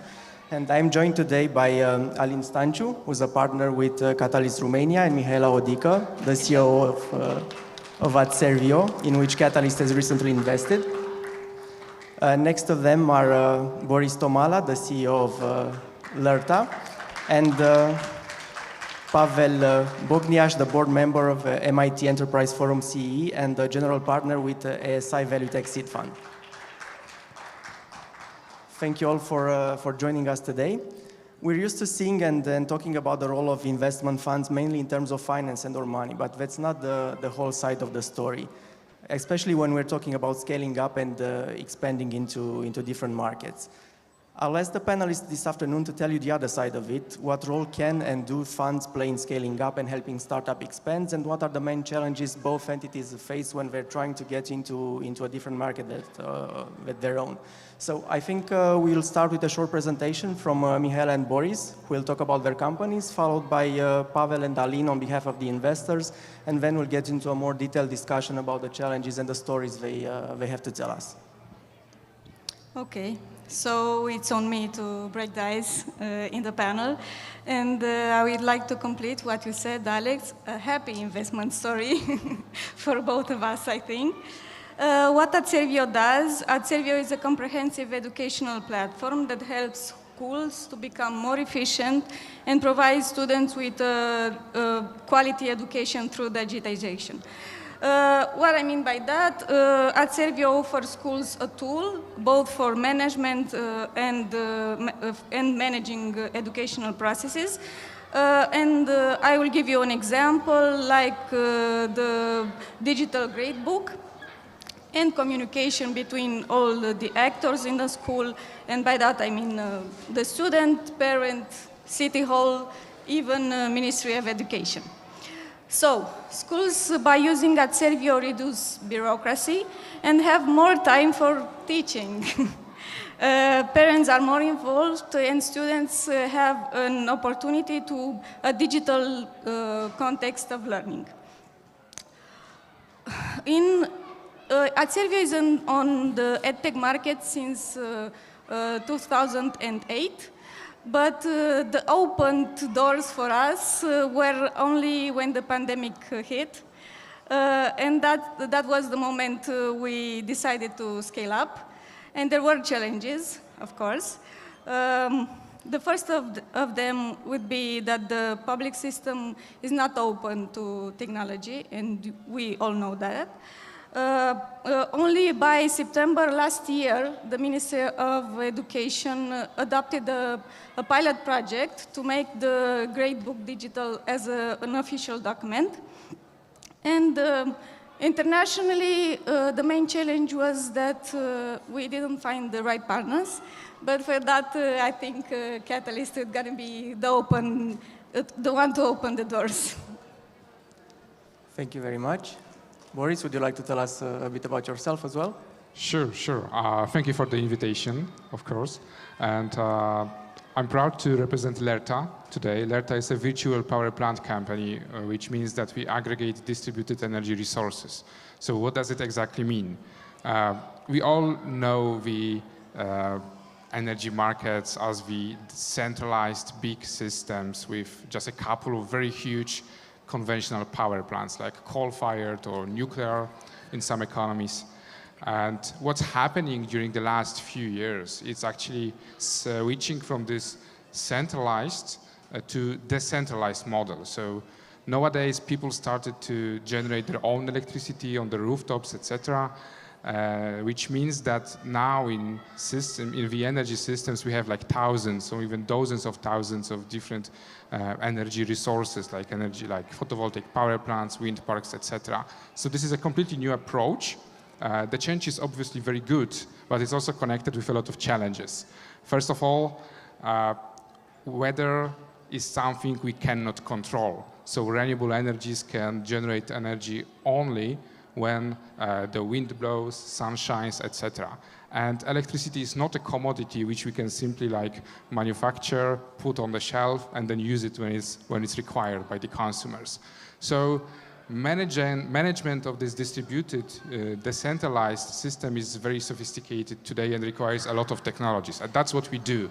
We basically aggregate sources and consumers which have ability to shift their demand in time. We created a technology for smart management, smart control of different appliances, of different power plants, which react very quickly and autonomously on what's going on the grid. So we can very quickly, for example, stabilize the grid if there is no enough power on a demand side. We can, for example, reduce demand for electricity on a demand side. Sorry, if there is no enough power on a supply side, I meant, of course. So we are originally from Poland. backed by a few very, very good venture capital firms. And for the last 2 years, we've been expanding to other countries in CEU region, including Hungary, Romania, and the Czech Republic. So it's a completely new chapter for our company, and it's a chapter full of challenges. And yeah, I think we'll be following up on this later. So I'll be happy to share some thoughts on this later. Thank you very much. Now, Pavel, Alin, which one of you wants to start? All right, thank you. This is a small world, so probably most of you already know about Catalyst Romania, especially as we're the only VC managing to actually launch a second fund, a fund that we have launched late 2020, and in which we have already done, let's say, a handful of investments, Alsevia being the latest one. We're usually investing in Romania and, let's say, neighboring countries. We're putting tickets somewhere in between 1.5 million up to maybe 4 million if the company is evolving well. And we're focusing or aiming to get companies that already have some traction in the market. So we're not a seed stage fund. We're mostly an early growth fund. So that's about it at Catalyst. Thank you. Hello, everyone. It's nice to be here. A few words about myself. So I'm actually representing here Value Tech, which is a seed stage deep tech fund. We were established in 2017, and we made 19 investments, including Lerta, which was actually our second investment, one of the first ones. We like technologies that can transform industries, and Lerta, I think, is an excellent example of a transformative technology for the energy sector. So we are done investing in Value Tech, and I'm working to launch a new fund called Radix, and it will be based not just in Poland, but it will also invest in Romanian startups and in other corners of Central and Eastern Europe. So this is also an invitation to deep tech entrepreneurs here in Romania to approach us, to speak with us. We will invest at a sort of seed to late seed stage with a ticket of €1 million plus. Thank you very much. So that's it with the first part of our talk. Now I'd like to go a bit deeper into what scaling up means and what are the challenges you are facing, both on the VC side and on the company side. So let's start with Lerta, and if you could please tell us what was the most difficult about scaling up. You can choose Romania as an example, but you can also talk about a different country if you want. Because I mean, the story about technology is fascinating and it's great, but I think if you look at scaling up, you're in a domain that's very, let's say, difficult to tackle, and there are a lot of regulatory changes and challenges as well, not just changes. So I think this might be one of the issues, but please, if you can have a top 2 or top 3. So how much time do we have? Well, first of all, I need to clarify that our business model is based on our direct access on the energy market. So we are a licensed energy trader in 4 countries today, and we are just applied for another 2 licenses. So this is a highly regulated sector and very dependent on some political decisions, etc. So we learned a lot in Poland, and then we had to learn the same lessons, basically, on every market we've been entering. And in our case, it was an expansion to 3 foreign markets simultaneously, so Hungary, Romania, and the Czech Republic, which only complicated things. So for us, the biggest challenge is the local regulations. First of all, we need to understand them. Second of them, we need to trust them and that they will not change overnight, which happens, and that's something we need to live with. And as a regulated sector with also kind of a strategic sector, there's a lot of care by the local regulatory authorities, etc. around. So we need to also fulfill a very high requirements in terms of our own capital, in terms of available cash for operations, etc. This is very difficult because as a matter of principle, this should be like linear. And I mean, the amount of cash you need should be linear with the scale of your business. But if you're expanding to few different markets in the same time, you basically have to fulfill these minimum requirements at the very beginning in a few countries. And so if you start counting, it's actually a lot of money you need to put upfront. So it's one of the biggest challenge for us, especially in the last few years, last months actually, as the energy market became very volatile, dynamic. We've seen a lot of bankruptcies recently, so we have to be very, very careful. Second thing I would mention, I think it's something that is common also for our other business models and other companies, is necessity to find local talents. If you want to set up your business in a foreign country, you need to hire local staff. You need to understand local customer, and there may be some differences in the problems you're trying to solve, or in ways of solving this problem, differences in customers' approach. So you need to learn this local flavor, as I like to say. And of course, hiring today is a huge challenge, I think, in the whole region. And especially if you need to do it in a few countries in parallel, this can become very, very challenging. And also, you know, another things which crosses my mind is, in 2022, such a simple thing like opening a bank account can be very, very difficult. Due to all AML directives, etc., it's actually, pardon my French, pain in the ass right now to actually do it. And you really need some local support, some local legal firms, etc. You need someone to ask for a piece of advice, etc. So it's a lot of challenges, I would say. So be very careful when you make a decision on expanding to a few markets at the very same time, because it can backfire very, very quickly. I'm sure it can, but I think you've done great so far from what you're telling, and congratulations on making it up to this point. Thank you, but there is still a very long journey. I know. This is why I refrain from saying these are successful stories of investment and scaling up, because it's an ongoing and an open-ended process, and you're going to encounter more and more challenges and just overcome them. But it's a journey, and you're still in the beginning, indeed. It is. Okay. Pavel, how do you see the challenges? How did this factor in your decision to invest in such a business, and how can a VC help a startup go into different markets, and what's your side of the story? Okay, so I feel sometimes like a father of a big family. By the way, I have a big family. I have 6 kids, but here I have 19 companies in our portfolio, and you know, certain things are quite similar. So you have to take a individual approach. Like every kid in the family has a different set of needs, aspirations, talents, and it's the same with startups. So we try to have a very, individual approach, and we like to work with founders who are who know what they want to do, who know how to bridge the gap between the vision and the execution.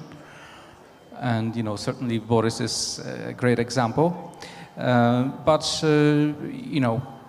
in some cases, it's help around opening doors to clients. In other cases, it's helping to hire talent. In other cases, we are invited to take part in strategy discussions, and we certainly have done that with Boris quite a bit in the beginning, and his startup pivoted a number of times until I think it found a very nice business model that allowed them to grow 10 times, I think, in the revenues in like 3 years. So it's really quite amazing. 14 1 year. Yeah. So you have to, you really have to adjust. You can't push your support towards, a particular team the way you envisage it. You have to listen to what they need and try to adjust. That's my philosophy. Thank you very much. Now I'll get back to Aline and Mihaela and to tell your story because, Boris and Lerta had to overcome the public sector. You need to get them on your side, which is a whole different kind of endeavor. How do you see the scaling up and the role of an investor in it, and what was the biggest challenge for you? You told me earlier before our discussion, and I'm gonna bring this back here, that for you as a startup, it was a bit complicated to adjust to the requirements of a VC because you had to structure and your business a bit more than you would have done otherwise, and it's something that came at an earlier stage than probably without this kind of investment, but I think on the long term it's a good thing. Yes, and everybody who works in a startup knows that all the time you have lots of things to do. So you have the tendency to slip from the mind to the KPIs and all the processes. You have to take to a high level and maintain it that way. So it was a challenge for us as a startup to make things a little bit with moral discipline before that. But as I told before, the pandemic period was a time when at Servio got to have more, up to 6 to 7 times more schools than before. So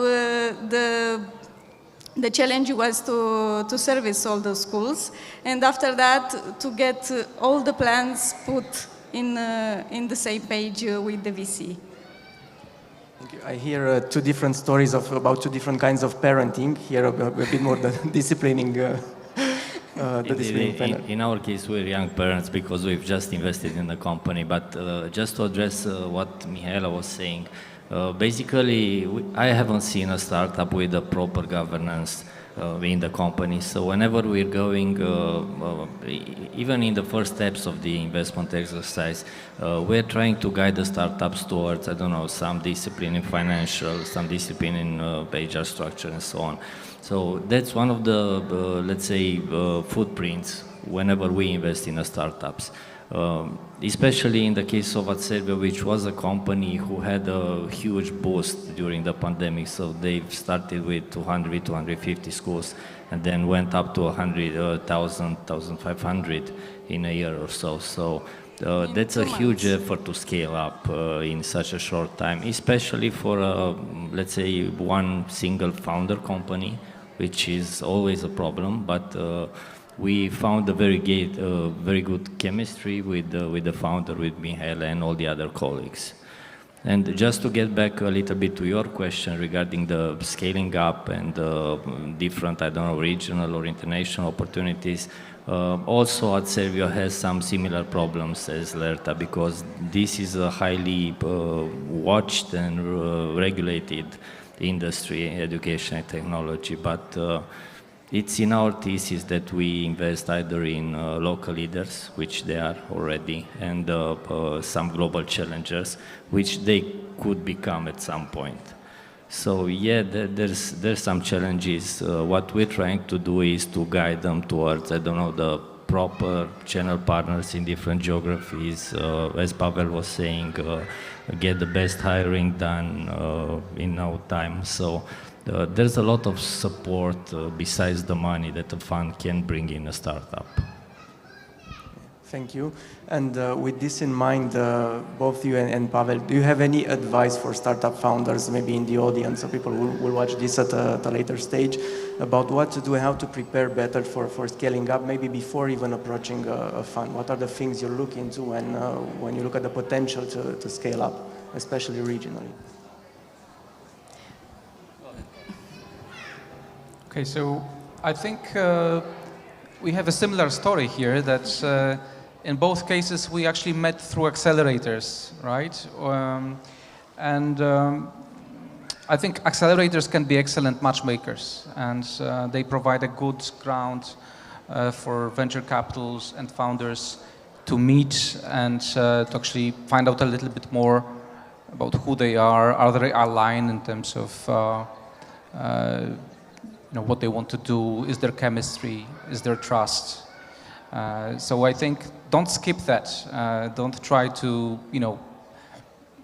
go with your PowerPoint to investors before actually you did a lot of homework. And incubators, accelerators have a role to play. So that's, let's say, one piece of advice. Second piece of advice is that try to build a team. I mean, it's very difficult for solo founders.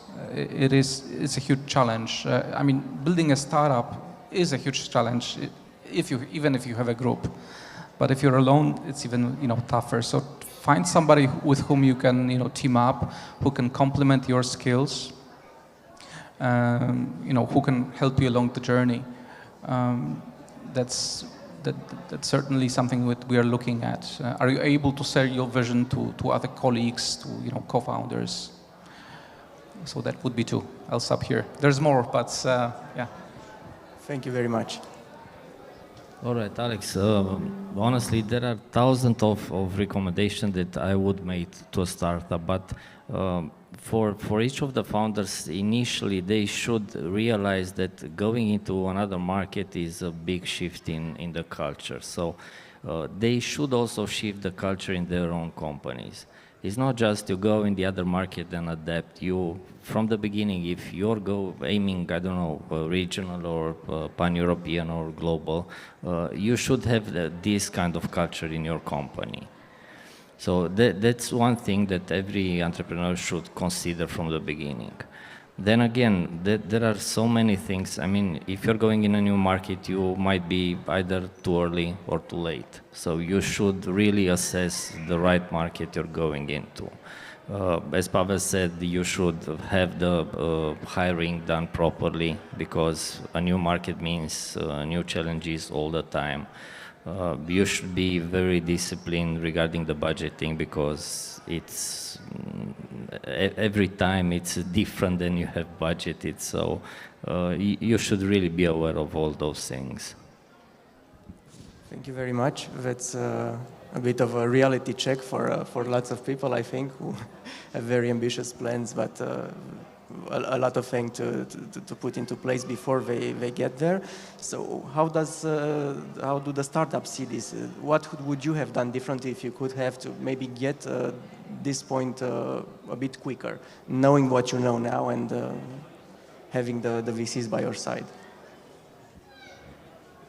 In terms of the scale up for Acervio, it's a plan, still a plan. But it's going to happen in the next year or so. But in terms of the investment, Acervio has always been a company with a soul. Because seeing education a domain in which we fought for so many years and never giving up, it was more than a business. So maybe to be less emotional and a little bit more with more attention to figures, but I think we've done everything we could for the market situation in Romania, because we don't have a public system very oriented to technology and very resistant to change. I think that's the main reason. But the things are changing, and with the new face of technology now and the investments and all we have learned in the past 2 years, I think things are going to be much better. Thank you very much. Yeah. Well, I think you guys should like always remember about a few things, and no matter if it's about scaling or just launching your venture. And our VCs here touched upon some really good points. First of all, hire smart people and do it as soon as possible. If you're in a position to hire better people than you, do it. If you don't, you will be regretting this. And of course, hire in a smart way. So don't hurry up, and do it properly, because low quality hires basically cost you not only money, but a lot of time as well, which can be more valuable than cash. Second piece of advice from me would be team up with a smart VCs or other investors, if it's like an angel or just an advisor. Choose them very wisely, because when you need to go through the crisis or when you need to scale up to another market, this is when the check if the money was really smart happens. So we have this pleasure to work with really good partners, so which helped us with navigating through a few different crises, and always were very helpful with their network and piece of advice. So I would love all other startups to find ourselves in a similar position. And the last piece of advice from me is learn to trust your gut, and it's super important. I mean, talk to people, listen to their advices, etc. But at the end of the day, you are the expert in your field. You know your business. You're the best one in your field. So the final call is yours, and learn to trust your gut. It's super important, really. Thank you very much for this last piece of advice. I think the way you put it is not going blindly after something when you say trust your gut, by making an informed decision and making use of the soul that you've mentioned and the drive that it actually gives you as a startup founder and entrepreneur. And just to sum it up, I think what you have all told us is that scaling up is also a mix between having the soul and the drive that gets the business going even in the face of challenges, having very good chemistry with people. That means also the members of your team, but also the VCs, because otherwise this is a partnership that will struggle basically to work. But also careful calculations and research as well, because you still need the KPIs and the budgeting to be done right. Otherwise, it's gonna be even tougher. So, this being said, thank you very much for joining us here. I hope you all enjoyed the talk, you as well as the people listening, and have a great day, everyone. Thank you. Thank you, Alex. Thank you. Alex.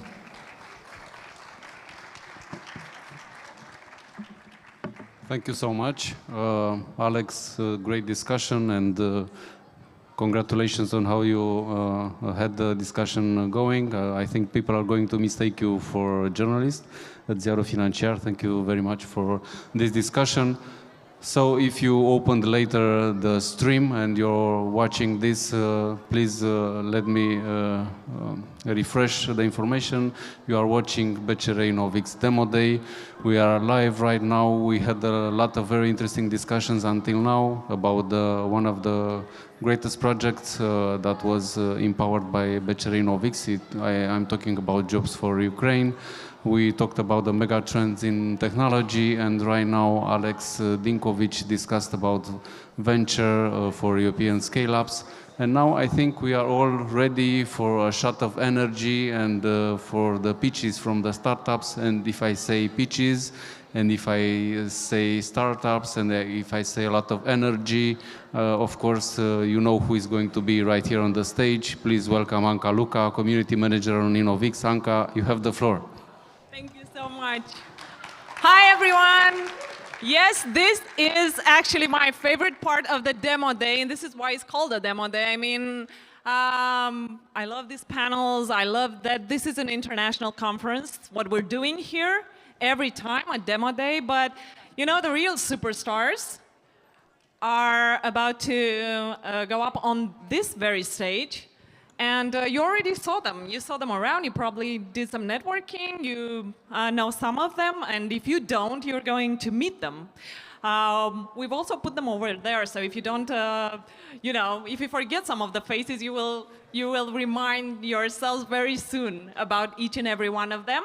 And yes, I am very, very happy to be here and to be presenting the pitching session today of Demo Day. But before I do that, and I know our startups are, you know, both hyped and excited, and maybe, you know, I don't know, maybe some of them are really,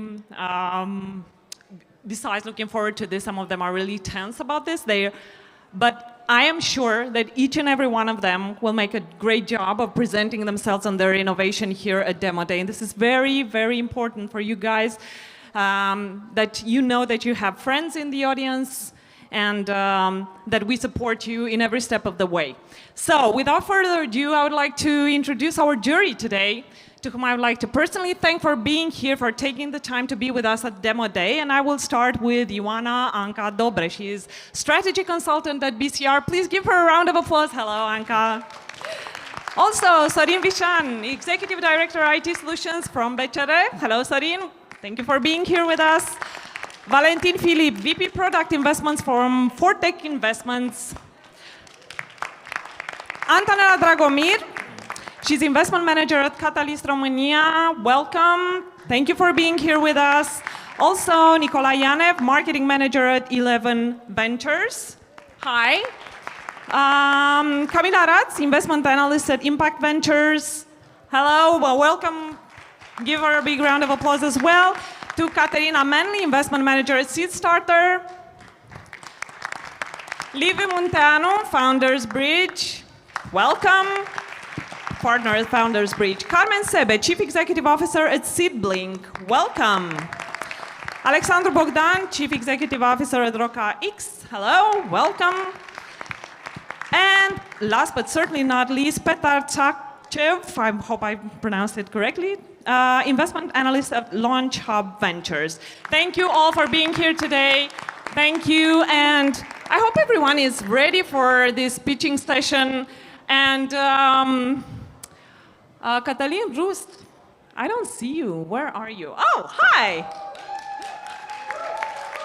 So yes, you probably guessed already. It's pretty much the same order that we had with elevator pitch. Only this time they have a little more time to do their pitches. So it's going to be more dynamic. It's going to interact more. They're going to interact more with the jury. Very, I don't know. You were very, very energetic today. Yeah. I saw you from preparing your here on the stage. How are you? How are you feeling? All good? Oh, outside is look good, but inside you're a bit nervous. You don't it's have a different to. state. It's going to be awesome. So we are going to start, of course, with Prime Dash. And Cătălin, best of luck. Please, technical team, can you start the clock, please? Go. Thank you. Okay. My name is Cătălin Rus, and I have the pleasure to present you today Prime Dash. Prime Dash is a fintech with a clear mission to bridge the gap between financial institutions and SMEs with real-time credit data technologies. We identified that financial institutions, because they don't have access to real-time credit data, have difficulties in automating the lending or the risk monitoring process. For companies, the biggest issues are that they are constantly looking for capital in order to cover bills and obligations. And they don't have tools in order to understand and control the company's financial health. So I'm here to bring you the solution, the right ecosystem. We provide an AI-driven tool for SMEs that connect to the accounting data, triggers the data, analyze the data, and help them understand what they need to do moving forward in order to achieve success. For financial institutions, we provide technology to build tools that bring valuable and powerful SME real-time credit data. The market opportunity is huge. We have 60 million SMEs that use only the 8 most important cloud accounting software in the world. Our objective is to acquire 1% of the market in the next 5 years, targeting companies between 1 million to 40 million euro turnover. The competition is there, but none of them are so affordable, easy to consume, and have a value proposition in a technological ecosystem. The go-to-market strategy is based on 4 pylons: marketplaces, online marketing, direct sales, and partnerships with global players. Our numbers till now are 400 SMEs, which run 1.5 billion in revenue. Imagine this number in 5 years multiplied by 1,000. We are proud members of InnovX-BCR program. Also, our solutions were validated by Mazars and Grant Thornton, And in order to achieve our world domination plan, we partner with Microsoft for Startups and Visa Innovation. We require a 1.5 million investment that will be focused on the UK market for operation and generate sales and tractions. We are 3 co-founders, Madhu Sila, Cosmin Ghiță, and Cătălin Rus, and together we have over 15 years experience in financial consulting, technology, and business development. So if you want to be part of the next unicorn, now is the moment. Why? Because our global partners share the same vision with us. Thank you very much. That was right on time. Good. So now I would like the jury, I know we don't have enough mics, so please just pass them around. And if you have questions, you should start asking them now, please. The clock, thank you. I've got one question. Why would be the reason why the next, you choose actually as the next market, the UK? Because it's the market where SMEs between 1 million and 4 million are consuming the cloud accounting softwares. And our focus is to connect directly through APIs, through those systems. And basically is the market which will prepare us in the next 3 years to reach the US market, our similar behavior in consuming the products. And we know that from there is just, UK will be a good leverage for us to go to the US market. So you have to integrate basically with a lot of accounting system, am I right? In Romania, we integrated with 25 accounting systems, but it's like we use our own RPA. We develop an RCA system to read documents, extract financials, but the business model is focalized on the API model. All those 8 companies, QuickBooks, Xero, FreshBooks, Sage, they use APIs. And more than this, they all have a marketplace. So what we recently did, we were approved by QuickBooks to be part of their marketplace. So this was like a 5 months validation and audit period. And now, basically, QuickBooks validate for our solution. And user can put our subscriptions on top of their subscriptions. So you have a connector, basically, and the implementation will take for each customer? For each customer or accounting system? A customer. For a customer, the opening an account, connecting the system, it takes about 10 seconds. Over half of your round, of your ask, is destined to go to marketing. And I saw the slide with the 4 channels. How will you divide the money? Where will you invest in marketing and why? The biggest chunk will be basically on online marketing. We set up our cost of acquisition on online, based on Facebook, first one, which is around 120 euros for each SME that pays subscriptions. Then the other one will be through banks and banking association. Because we offer technology for financial institutions, even now we negotiate, and with the help of also with Visa, we negotiate pools of clients that we offer the technology directly through financial institutions. Thank you. How do you plan to address topics like, on one side, particularities of a certain market, and other aspects like, GDPR, for example, and cybersecurity? Good question. On cybersecurity, when we developed the system, we started with a know-how of a team that already work on financial infrastructure, on banking infrastructures. So at this point, PrimeDash has a banking security infrastructure. From that point of view, that's why we also had the validation from QuickBooks and have all the technical audit from Synopsys, and we had no problems at this point. On GDPR side, beside the fact that we don't use personal data of the client, but our public data, we don't really approach the GDPR. We have a compliancy mostly on the data, and I think soon we will need to be regulated as a third-party provider in the UK market, but it's very specifically for that market. I have a quick question. First, we're very happy to have you in the Visa Innovation Program. I'm part of the team there. Nice. I wanted to ask you, first, could you remind us the current traction? You said 3 banks, and what was the revenue coming from them? We are in POCs with them, mostly. We use Visa money at this point. as a revenue. But basically, we're doing traction and revenue from the SMEs. What we do is we sell our product to SMEs as a subscription. We have two types of subscription: freemium, which is very important because for using the freemium, the companies need to connect the data. And then we have a paid subscription like $9 a month for each for a company for a month. With banks, we are now figuring out the positioning in the pricing. Basically, we want to charge a small cut on their profit, on their interest for each loan that PrimeDash can offer and bring to them in the lead generation. Thank you. I will leave my question for a private discussion after that. Yeah, so Thank you. Actually, very, very fast, if you have any other question, because... Yes, I have a question, if I may. Have you done any client, any more detailed client profiling? More?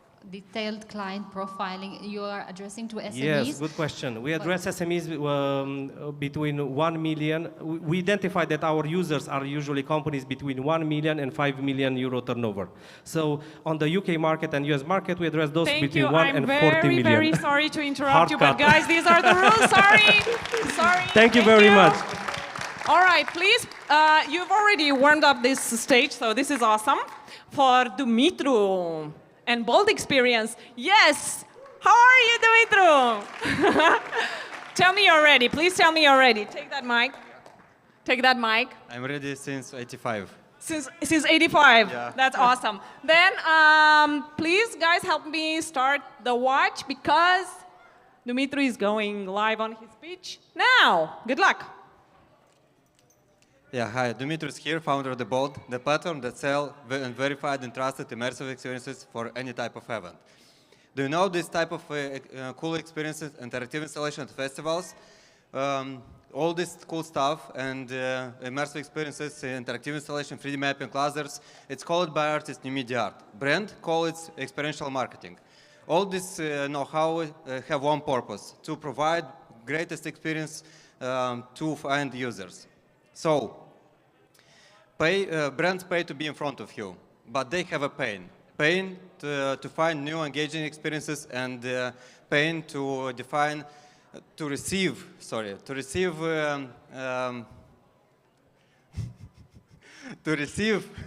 the greatest experiences.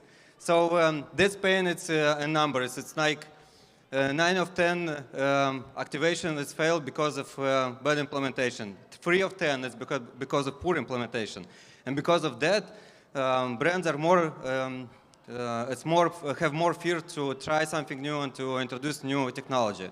So this just that case just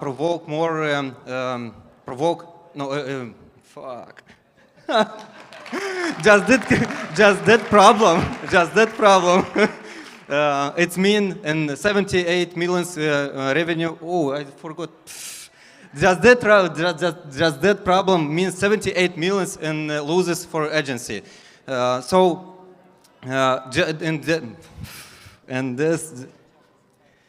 this is just for US market, and this is just for agency. So the problem is we define how marketing agency and brands can improve their sales and improve their brand activation through new media, through these experiences. So, yeah. I fuck up. Yeah, I know. It's that will be one of the greatest fuck up of my life.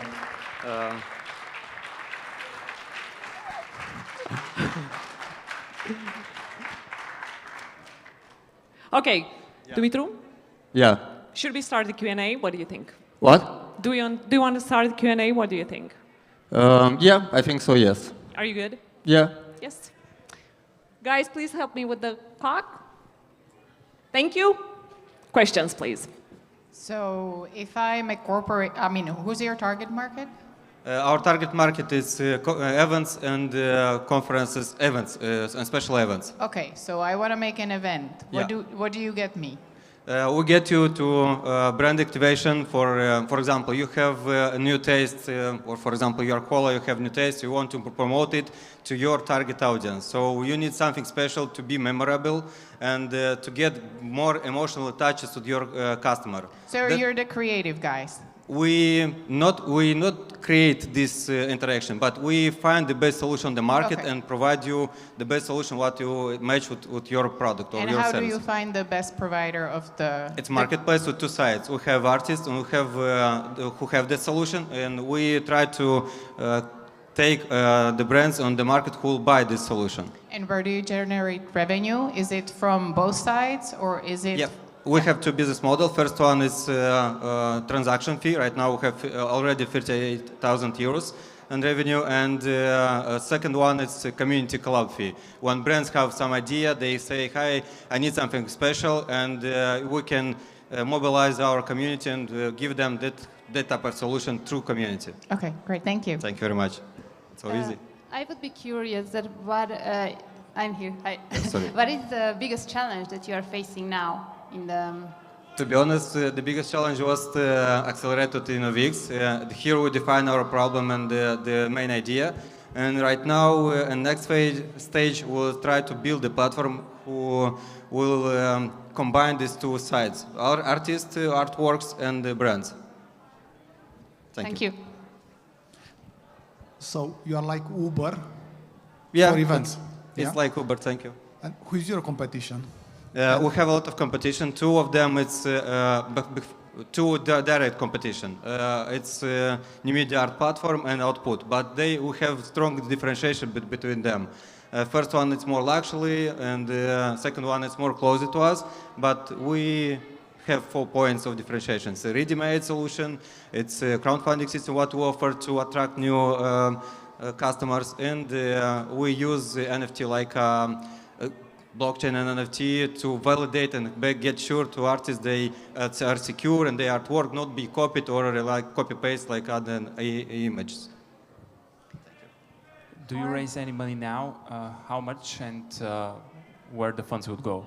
One more time? Yeah, do you raise any, are you looking for some investments now? Yeah, we're looking, yeah, thank you very much. We're looking at investments, 200,000 for all traction what we have.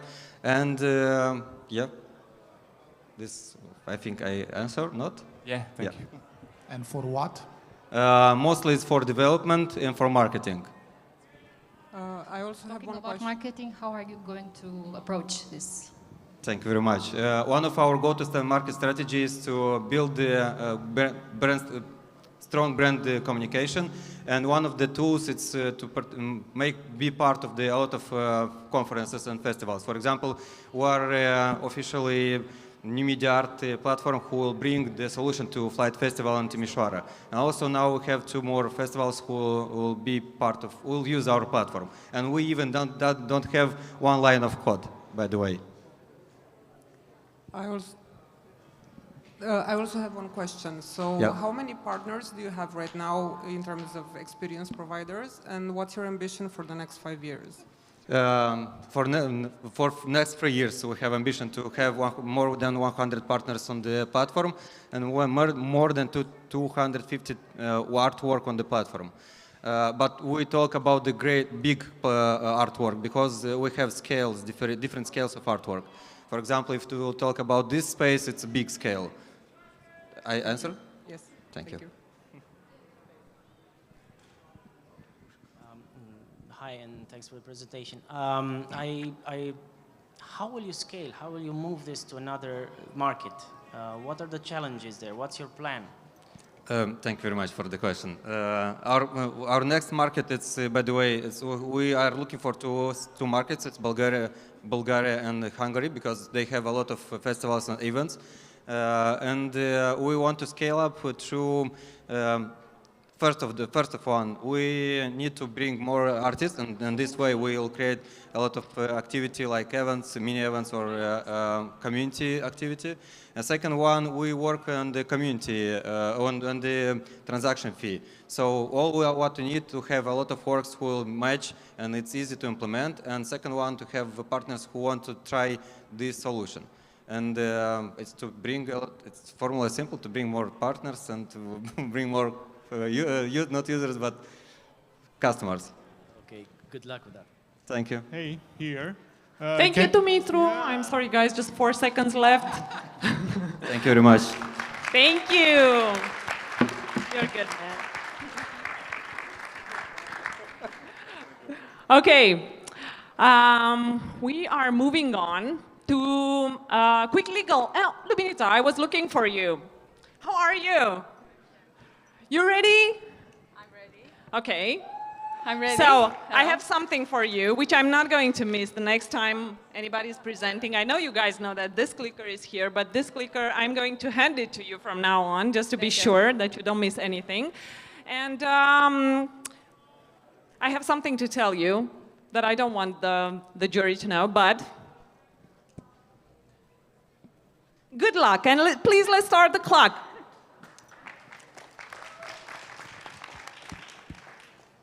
Hi, I'm Luminita, CEO of Quick Legal, an online marketplace for legal services in labor law, developed by 3 female founders with joint experience of 20 years in the legal field.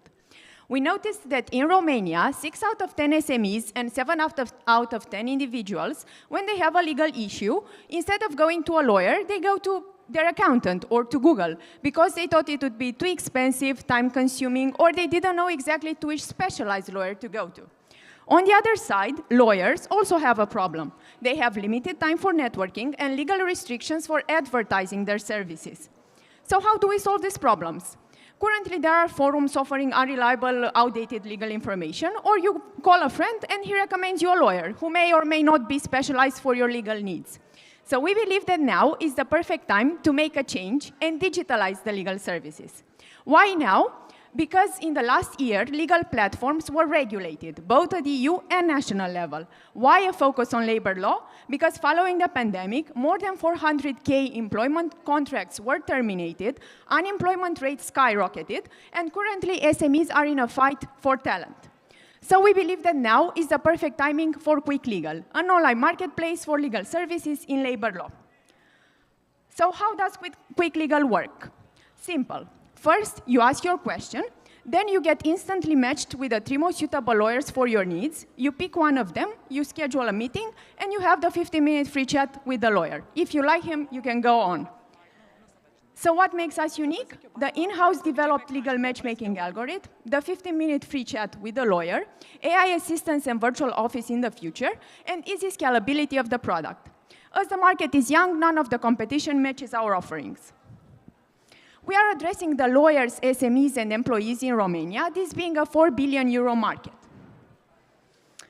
Our solution was already validated by the 200 users and first paying customers with minimum budget of marketing Quick Legal. We aim to expand to markets such as France, as one of our co-founders is a lawyer in Paris. So how do we make money? Simple, by subscriptions paid by users and lawyers. And we also have package deals for SMEs and employees. We retain the SMEs and employees on the platform by always matching them with the right lawyer for each type of their legal needs. Of course, all of this is possible because of the strong team behind Quick Legal. We are 3 lawyers and 1 IT specialist, all with international background and well-versed in the legal field. With the right investment of 250,000 euro, in 5 years we will reach 9,000 new users and 5 million euro in revenue. We invite you to join Quick Legal, register on our platform, and of course now I'm open for questions. Thank you. That was awesome, Luminita. And now we're ready to take questions. Please start the clock. Thank you. Questions, please. Thank you, Luminita, for the presentation. Generally, marketplaces have one key problem, which is that whenever the 2 sides meet, it's very easy for them to continue conversing and working outside of the marketplace. And I've personally worked with a similar player of what you're trying to do, what you're building in Romania, but they were building it for Bulgaria. How do you plan to solve this issue? And actually, is it an issue for you? We say that for us it's not an issue because what is our differentiator to other similar platforms is the legal matchmaking algorithm. And we are promoting the idea that you have to go to specialized lawyers for each type of legal need. So first, if you had a question on labor law, the platform matches you with an employment lawyer, but next you will have a problem on corporate law. So you don't have to, it's not recommended to go to the same lawyer. So that's why if they go out of the platform after the first question, it's not a problem for us, because if they will have, the user has questions in other areas of law, he will come back to the platform to find a new specialized lawyer. So basically the payment doesn't go through your platform, but is processed through however so they the agree. payment of the lawyer's fee, no, it's not processed Got it. through So the it's not a problem for you. Got it. Yeah. Thank you. Where do you find your lawyers? And how do you ensure that they're good lawyers, they're giving good advice? So for now, the lawyers who are registered on the platform, we acquired them by LinkedIn campaigns, and they were very successful. And now we're trying to create partnerships with law firms. And as we are lawyers, as I said, the co-founders, we know the market, so we know to which law firms to speak to. And this is how we make sure that the lawyers on the platform are valuable. So you contact the law firms, right? And why are the law firms doing it? It was, they're paying to use the platform. Did I understand that correctly? Sorry? It's the lawyers who generate the revenue, right? They pay the fee to be on the platform. Yes, so exactly. is the idea that the one question will turn into an engagement of the lawyer? Yes, and has exactly. that been happening? Do you, yeah, so we have questions on the platform, but 30% turn in real engagement letters, legal assistance contracts. Okay, thank you.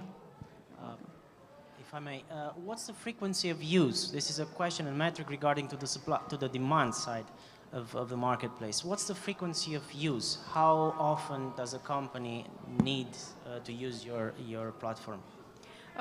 For now, we aim to target SMEs. Now we have individuals, and most of the users are individuals, and they just use the platform once for one question.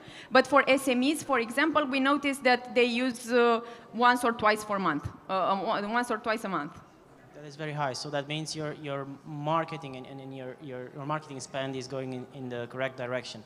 Because if you have a marketplace where you just need it, once every few years, marketing is pointless. It just has to be Google AdWords. So I'm surprised that the company needs legal advice so often. Maybe they have a problem, but that's a good thing for you guys. Yes, we have few SMEs on the platform, but this is our target, to acquire more. If I may, first of all, congratulations. Yeah, I'm here. Congratulations, very good presentation. Thank you for that. And I have a question, because you said that you are very successful in terms of campaign of getting, the lawyers via LinkedIn. You said, so this is great. What is the bigger challenge for you? So to get the lawyers onboarded, or let's say the customers that are interested in the advice? I think that it's a bigger challenge to get the customers. So for lawyers, we solve one of the their main problem to obtain clients. But for the clients, of course, they could get to a lawyer through other means. So it's a bigger challenge to acquire customers and not lawyers. Did you thought about using the lawyers that are already onboarded to get you the customers for this advice and this kind of model? Or you try to do it by yourself? Yes, we thought that's why we are trying to implement the virtual office, and this way we can keep the lawyers more on the platform, and they can use the platform also for their existing clients. But we are developing. Thank you, Luminita. Thank you, everyone, for your questions. Thank you, Jerry. Thank you. And now, I saw somebody was flexing, backstage. Now it's time to flex on stage. Cupid with Zoran Nastevsky. Thank you. You good? The clicker Ready, is on. ready. Ready? Please start the clock. Hello, my name is Zoran. I'm the founder and CEO of Cupid, and we're building the first digital basket for physical shopping. This is how shopping looks like today. If you want to get something fast, you go online.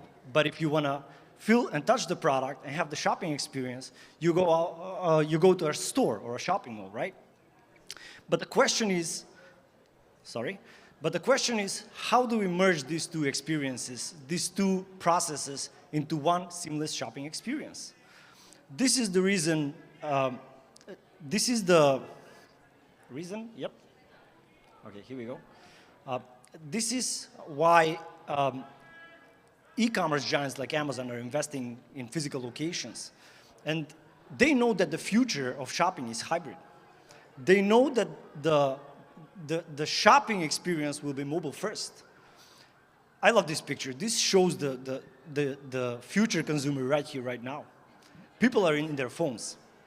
Ladies and gentlemen, we've developed a technology that enables hybrid shopping, allows consumers to buy locally from home or walk and shop. They use it as a shopping list builder, price comparison tool, and an e-wallet that also gives them the options to buy it, get it now, and pay later. We are not just a shopping app. We are a digital bridge between the physical and the digital space. We connect consumers and shops based on interest and location. We help shops increase sales. We help shopping malls drive footfall. And in between, banks facilitate the transactions. Shops provide the physical experience and the inventory. We provide the digital experience and the technology. And these are some of our competitors. They do a great job when it comes to contactless payments and personal banking. But we are not what we do different is we aim for the shopping experience. We aim to build a seamless shopping experience for the consumers. Cupic is a mobile app that enables consumers to have more trust with their payments, to have more connections with their brands, and to buy more effectively. And right now, our first income of revenue is from shopping malls. We sign yearly contracts with shopping malls. We charge them for monthly subscription. And the next more scalable revenue will come from the small shops. And by the end of 2023, we will start capitalizing on transactions.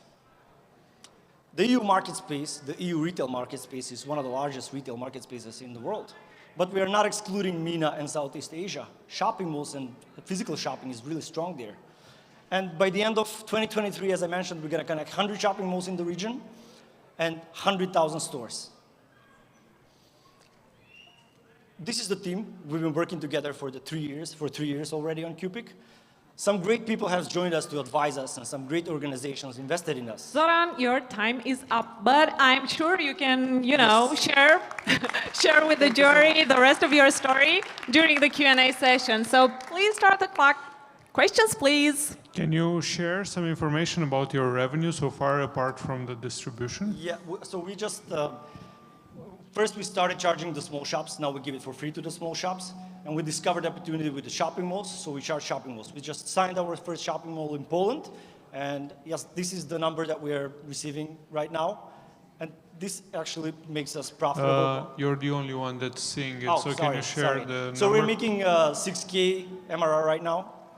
But yeah, that makes us profitable, but we're looking to scale and employ more people because it's a 4-team people. Thank you.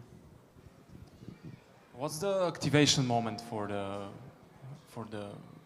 users of the app? How the activation works, and yeah. 2 ways consumers interact with the mobile app. One is mobile app, they download it, they interact with the content without creating a profile, but if they want to engage in payments, if they want to keep stuff with them, they create an account. But the other thing we do differently, we have an open web, which allows the stores to issue QR codes, and the content from the stores is available on the web as well. So the consumer doesn't need to necessarily have the mobile app. So this way we acquire small shops a lot more faster on the marketplace. Okay, thank you. I must say I was a little confused by your competition. You're trying to compete with a lot of things. Shopify is something, I asked this question before, and Stockart is something else. Can you be more focused on explaining us how you compete and why and what are you exactly trying to do? So we, unlike our competitors, we are aiming for different audience, meaning local shopping. So we integrate most of the stuff that our competitors have. That's why we are presenting them there. So for example, Stockart works with loyalty cards and loyalty programs and driving footfall. That's what we do. But also Revolut works with payment cards. That's the other thing we do for local shopping and enablement. And then Shopify does the bridge between the payments. So that's the third thing where we enable QR payments. My question was also in the same space. So what is your differentiator? Because every shopping mall has a site, has a list of all the stores, has a list of all the promotions, many of them have their own apps. The stores on their own, they have their promotions, their loyalty cards and so on. So what do you bring different to the picture of the experience of the customer? So what we do different, shopping malls have a huge churn. They cannot retain customers. Because we work with the local shops, customers keep our app. So this is a bigger value that we give to the shopping malls. The churn is not there. Consumers are always present on the shopping app. That's when it comes talking to the shopping malls, because nobody wants to have 1,000 mobile applications in the pocket regarding all of the shopping malls.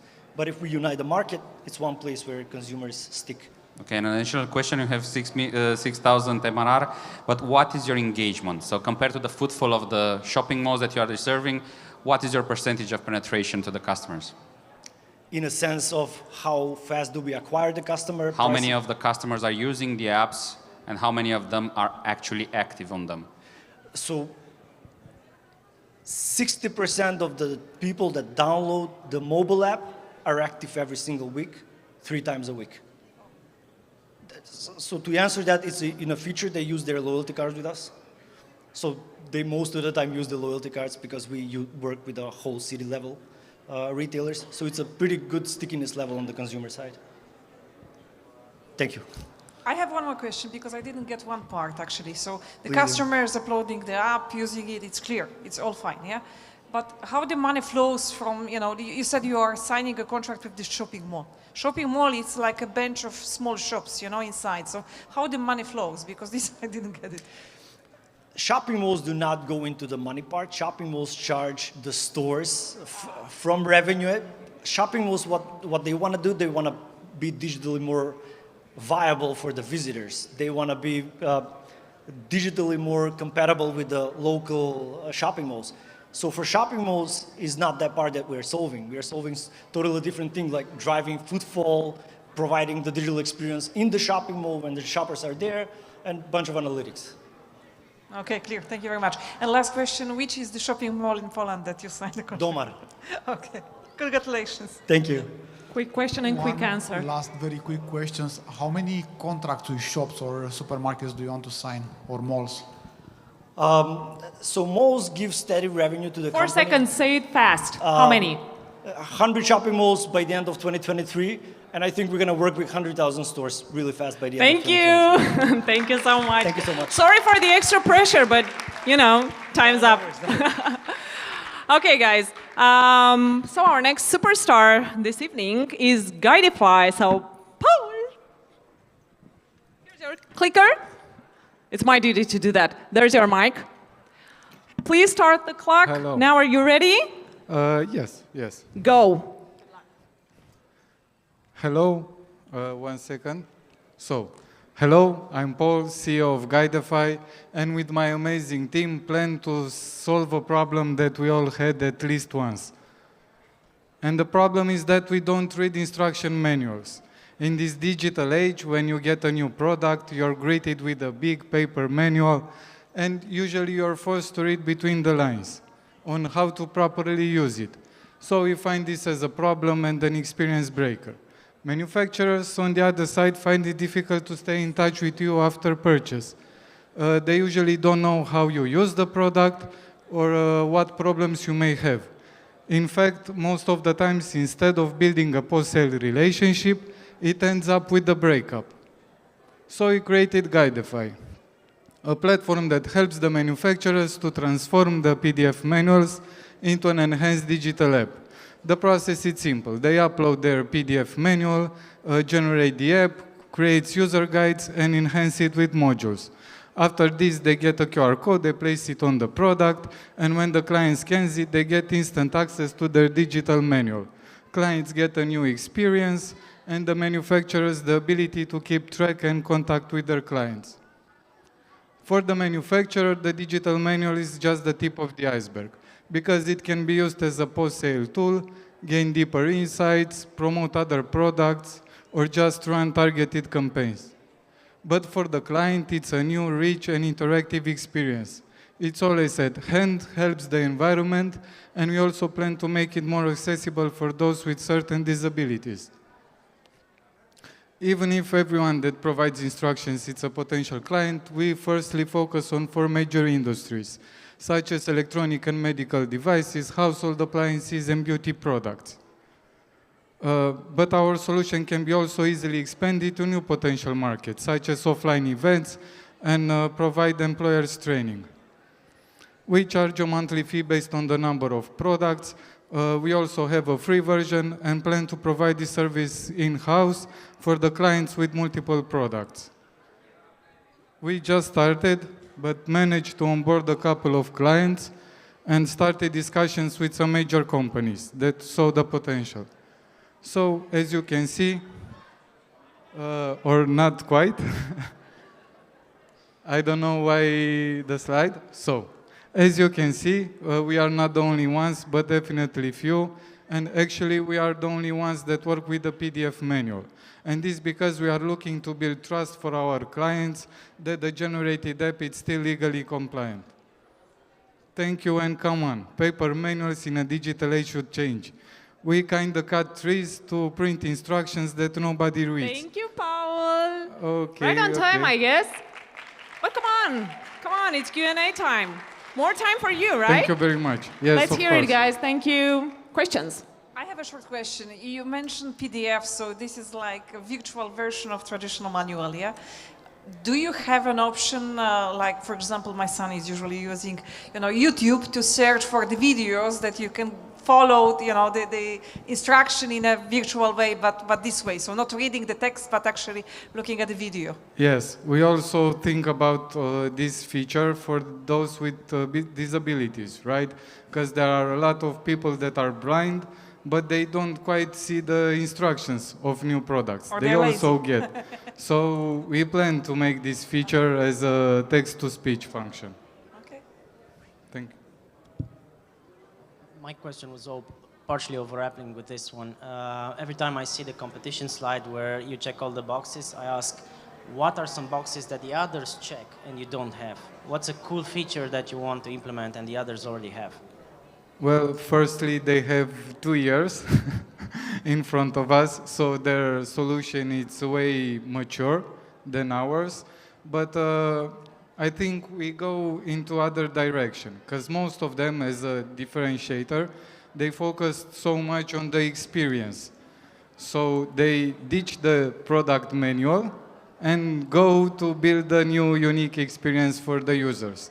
But this is what we want to do good, because we saw that most of them just leave that manual, but we want to clear that dust from it and bring it to the 2022. Does not really answer my question, but it's a good take. Thank you. Yes, there are a lot of things, little things that differentiate. I also have a question. So besides the guide, do you also have some other services? Because it seemed from the subscription that you also provide some custom features. Yes, great. Well, we start from the manual and user guides, but we also plan to develop more modules. And these kind of modules is like, for example, the digital warranty. So this manual is just the beginning, it's the gateway for the client. But it can also have the digital warranty, a shop catalog inside it to see other related products and product registrations and so on. The manufacturer clicks, toggles, functions. And I'll still do one more question. You also had something about statistics, so I'm not sure what that means. About the statistics Yes. part? Yes. Well, we saw the big eyes companies make when we talk about this feature, and we actually tell them and show them the average time read for each section and user guide, how many times the user come back to the application, and we also use it as a post-sale tool. For example, after you scan the product, the manufacturer can see and send notifications, like targeted campaigns. Send this campaign to users from UK that has a product in the last 12 months. At least this is what we plan to do with it. Thank you. I have a question from, and this is both from demand and supply side. So an important success factor will be the quantity of the content that you have on the platform.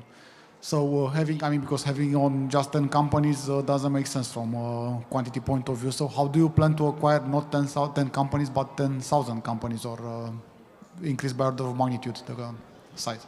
Yes, we are very aware that the sales mechanism is the most important thing. But just to be on the topic, we also plan to provide an affiliate program, right? For example, people from Fiverr can do this kind of apps for other clients, so they get a share. We also plan to make our sales team and just scale it like this. And also we want to bring big brands to our portfolio so that the SMEs and other startups can come and convert like an inbound channel. Thank you. Quick question? Anyone? So you're talking about analytics. Can you share a little bit the usage of the app from the users? Because usually we throw away the manuals just because we consider that we don't need them, because we're mostly men do that. Yes, well, a benefit is that you can have this manual always. And I think you can follow up on that separately. Sorry, Okay, Paul. Sorry, okay. guys. It was Thank a you long very question, much. actually. It was a long question. Thank you very much. Thank you. Julia from Charger is up next. Julia, how are you feeling today? I'm feeling Charged great. up? Charged I up. hope so. Okay, you got the clicker yourself. I like that. Yes. We're good to go? Of course. Please start the clock. Thank you. Hello, everyone. I'm Julia, co-founder of Charger.ro. We are helping companies and individuals resolve their sustainability needs with real solutions all in one place. When we talk about green energy and new technologies, we always hear about the big companies and their results, but what happens in between? And I'm asking this because in Romania, over 56% of people have access to an electric car, photovoltaic panels, or smart city solutions. But we are still facing a couple of problems because sellers don't manage to have a global approach on their customers, and buyers are facing a completely chaotic market. They are both facing actually a dilemma because they either can hire a consultant or grow their team, which is very expensive and time-consuming, and or they use a bunch of online tools, which is very ineffective and with low impact. So we are building the first end-to-end online platform that brings together experts and curated smart and green solutions. We are closing the gap between advisory, implementations, and management of the devices. So we are actually helping our clients improve their carbon footprint, energy bills, and adopt alternative solutions in a faster, cheaper, and more manageable way. So let's take a look at an example, because we had an inquiry for a charging station. The client contacted us through our platform and managed to talk with our team of experts. After a complete assessment of his needs, we managed to offer him a personalized solution, saving him time and money.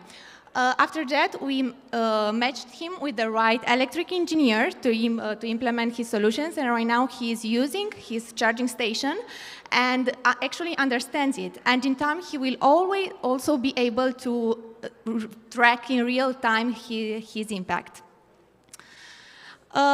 At the moment, our main revenue stream is the selling price of the devices that we are selling on the market, and for the advisory part, we adopted the freemium model while we are developing the algorithm behind. We are also monetizing the implementation check, one-to-one, and implementation fees. Okay. To build our MVP, we used our 8 years of experience in architecture and urban regeneration projects, through which we already implemented over 100 solutions in Romania, 15 of them even designed and produced by us. At the moment, we onboarded 20 sellers and key actors on our platform, and clients such as Honeywell trusted us with the integration of such devices in their offices. Our team has expertise and experience in various areas such as sustainability, engineering, architecture, and business development, and some of our co-founders are working directly with the World Bank in climate action and urban regeneration. So trust me when I say that we are actually, we can make a real difference. Thank you, Julia. This was the last That was slide. good. That was good. That was good. You ready to take the Q&A session now? Yes, of course. Cool. Please start the clock and questions, please. Is this a solution just for Romania, or you plan to scale it We outside Romania? plan, we plan to scale it outside Romania, especially because for us it was a priority from the beginning to bring at first sellers from outside the country and implement them in the Romanian market. So our second step would be to export our the local startups and technology outside, and after that scale the actual business in other countries. We already have inquiries from Bulgaria, so it's a good sign. And thanks for the presentation. It's nice to see the second green startup on the stage. How do you plan to scale the advisory part? So for the advisory part, we are actually trying to develop, for the moment, we are bringing on data, a lot of data from our clients and our sellers. And after that, we can develop a matchmaking algorithm once with the solution for your own needs. This depends on the vertical, like for EV cars, it's different than for photovoltaics, yes, of course. And after that, we want to, yes, to do this with the sellers, with the products, and also based on geolocation with the engineers that can implement this. And that's how we plan to scale. And then we want to touch a second pain point, which is the data analysis at the end. So there are two. First, step zero, and step that are now missing on the market. Thanks, perfect. Thank you. Hi, what's your envisioned frequency of usage, and how do you expect to target your audience? In the beginning, we tested both on B2C and B2B, so we went also one-to-one to companies, and we want to prioritize this because the answer was, honestly, it was better, probably due to SEG regulations and the financing involved. This is our plan. We want to scale on B2B. We want to prioritize this. And afterward, to turn, once the market is more mature, to actually address directly a B2C market. So I have a question related to the clients. You have currently more sellers than buyers on the platform. What is deterring them to use the platform? So for them, it was from our own inquirement with them. They want to externalize their contact and implementation. And for now, until then, they were externalized to maybe directly big e-commerce players who don't have the possibility to match actually the client with the direct needs. And they actually don't have the time anymore to address each client, each context, each specific needs of the high number of people that are starting to come to them. So for them, this was the main pain point. In the beginning, when we didn't even have the site, it was what convinced them. And also our experience in architecture and also already implementing maybe their solutions in past projects. I would also like to ask you whether or not you're going to have stocks for the equipment, or do you directly sell them from the original provider? So for the moment, we don't have stocks. We don't plan on having stocks. Maybe we take this into consideration because of the crisis and delays that are happening in production. But otherwise, we just block a number of products, and the sellers send them directly to the buyer. Thank you. Which is your main revenue stream? It's from devices or from consulting or advisory? For this moment, in the last 1 month and a half since we tested our platform, our main revenue stream is from the commission fee applied to selling devices and implementation of it. And we plan to develop actually the technology behind. Yeah, the question actually should have been, how do you plan to have the revenue further on from the business model point of view? So probably still from more devices. And then the question, how do you do the supply? So to answer the first question, For this year, until we develop the consultancy algorithm, we monetize, like I said, the selling of solutions, like similar to a marketplace in the end, and installation check that we have to do one-on-one. It's the client's choice to do this or not, and the implementation fee. Starting next year, we want to also touch the second pain point, as I said, that of data analysis, that it will be subscription-based. The consultancy, we want to leave it for the moment as a differentiator Julia, point. sorry. I'm the It's bearer of okay. bad news usually at the, can talk at a the end lot, of the so session. it's okay. I know, but you know, the night is still young. We're going to go on with this event. So guys, just a short reminder, thank you and good luck to you. Just a short reminder for everyone, you are live on Demo Day of InnovX-BCR Business Accelerator, watching the pitching session. And what are you doing? Are you ready? Yes. And I am trying to pump up the atmosphere a bit because I saw that some of you already left for networking, or I don't know, or drinks, or taking like a light walk. But Emanuel Morcuș is here to pitch. So this is your mic. Rabit is here. I'm going to give you the clicker as well. No, this is actually my phone, so this one I'm not going to give. Are you good? Yeah. You ready? Yeah. Yeah. Please start the clock for Emanuel, and good luck, Rabit. Hi, I'm Emanuel Morcuș. I'm the founder of Rabbit, an ERP in cloud addressed to small and medium-sized companies in architecture, engineering, and the construction industry. What Rabbit does is, like any other ERP, is to help managers to organize and plan better the company's processes and resources. We developed the modules for bidding, project management, activity management, time management, and so on. We are in a red ocean market. There are more than 100 ERPs on the market. And still, the percentage of digitalization in Romania is only 14% out of 280,000 companies. So this is a problem we want to solve. We want to accelerate the digitalization process in Romania, and how we're going to do this.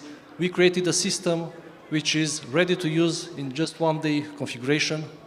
We developed also an educational component. 25% of teenagers in high school do not take diploma. 15% of kids drop out of school, and the percentage of functional literacy in Romania is 42%. And this has a great impact on what digitalization means. So we created this. It's very important an application to have not only nice interfaces, but also to help employees understand better the concepts and the impact they have in the company's objectives. Now, also, we created an affordable system, no matter the size of the company. It's free for one user and 15 euros per user. The first 20 users is the best price on the market. Now, this is our predicted organic growth. For this year, our objective is to reach 250 new registration per month, to reach 20,000 monthly recurrent revenue, and 220,000 in annual revenue. Now, how we're going to scale? Through the online registration, through referrals from our clients, current clients, and from partners and future partners. Okay? For this year, we have a budget of 300,000 euros from bank loans, from Innovation Norway, and from the shareholders. We are more than happy to attract a new investor in order to help us accelerate the locally and on the international market. We'll use these funds in increasing the sales team. Emmanuel? Yeah. Thank you. Your time's up. But that was good. That was good. We move on to the Q&A so we can elaborate. Yeah. Okay. Start the clock and questions, please. Thank you. I have a question. Yeah. Do you have any international expansion plans, and what's the time horizon for those?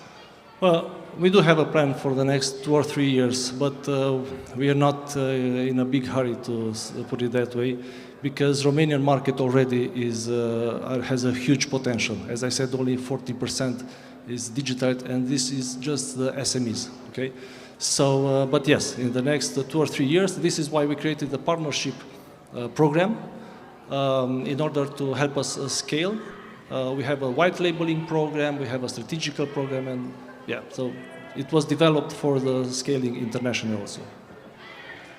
Thank you for the presentation. My question is that did you make any research? What is the main reason why SMEs are not using ERP system, or why they are not digitalized in Romania? Well, I can't say we did a research, but what is the main reason that you think is What? the root? What is the root cause in your opinion? Can you repeat it? Yeah, so what is the main reason for that issue? What do you think? To be honest, it's the price. Okay. So Yes. an affordable solution Yes. would solve. Yes. And do you only plan to compete on price, so solely the price, or are there other differentiators that you have in mind? As I said, it's the implementation process. You mentioned Yes. quick implementation and price. Yes, Is there the anything price. else? Well, we have implemented the management through objectives, the KPI systems, and so this is why we said that it's important for employees also to understand what an objective is, because we encourage responsibility and traceability of the information inside an organization. So basically, all our system is based on KPIs, and this is how you configure the system. Okay, it's not mandatory, but after a while, you'll be doing anyway. Thank you. You showed on the graph that your registration grows or has grown. How Yes. about, do you have any metrics that show how your clients are using it, and if the use of the ERP is actually working, if the users are increasing? Well, we're not doing it automatically. We are doing it manually, let's say. It's our customer client. That's mostly me.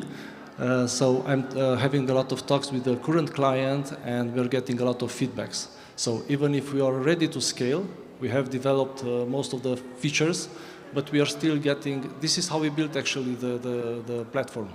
And 2 of our clients become our investors, because we had a lot of discussion, and I think this is how we are going to grow this year, and probably the next year we'll start implementing some metrics inside the application, and yeah.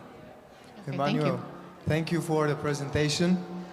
You reached the team slide, Yes. so could you please tell us shortly about the team and what makes you the right people to get Rabbit off the ground? Yeah. Well, we have 2 angel investors, which, as I said, they were our clients.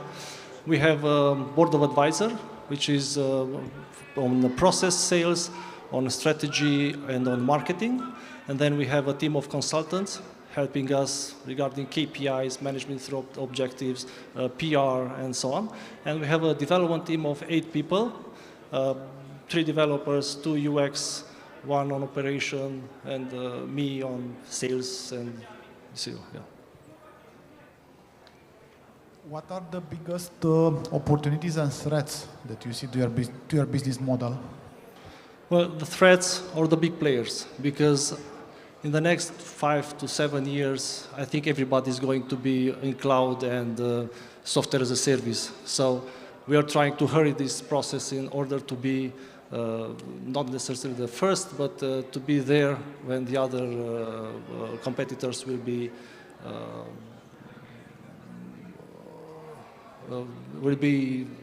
on our market, let's say. Opportunities, as I said, is a low percentage of digitalization, and it's also the Eastern Europe, which is almost the same percentage as in Romania. So yeah, I think it's a big opportunity, the scaling. Quick question, yeah. How did you come up with this idea? How did you decide to work on that product? Well, for 10 years, I worked in the outsourcing industry. And, I'm sure it's a lovely story that you guys are going to share, you know, after this pitching session ends. I'm sorry, your time is up. But thank you and good luck. Make the most of this evening, by the way. And because we like disruption here, I would like to invite on the stage here with me Synaptic.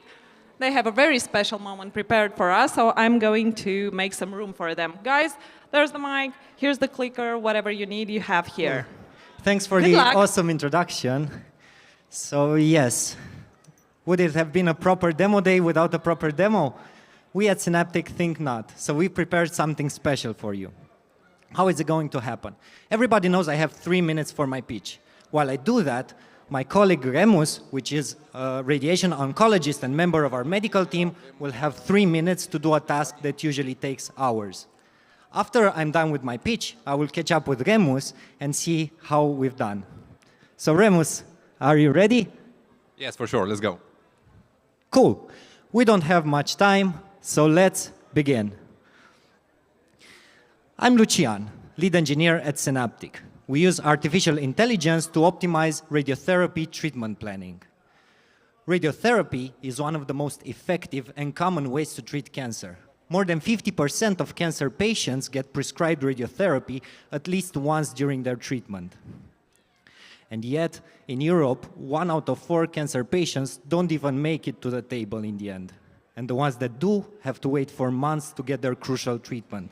This is happening because there's a shortage of well-trained medical staff and the procedures are long and overwhelming. Meet Medic, our AI-powered software that tackles one of the most time-consuming and tedious parts of the radiotherapy process, contouring organs at risk and tumors. What you're looking at right now is a process that usually takes around 4 hours to complete. We aim to reduce that to 5 minutes. So, in a nutshell, Medic solves 3 main purposes. For radiotherapy centers, we save up to 200,000 euros per clinic per year.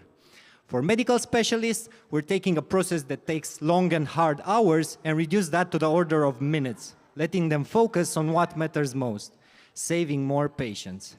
Ultimately, more patients get a quicker and more robust treatment plan.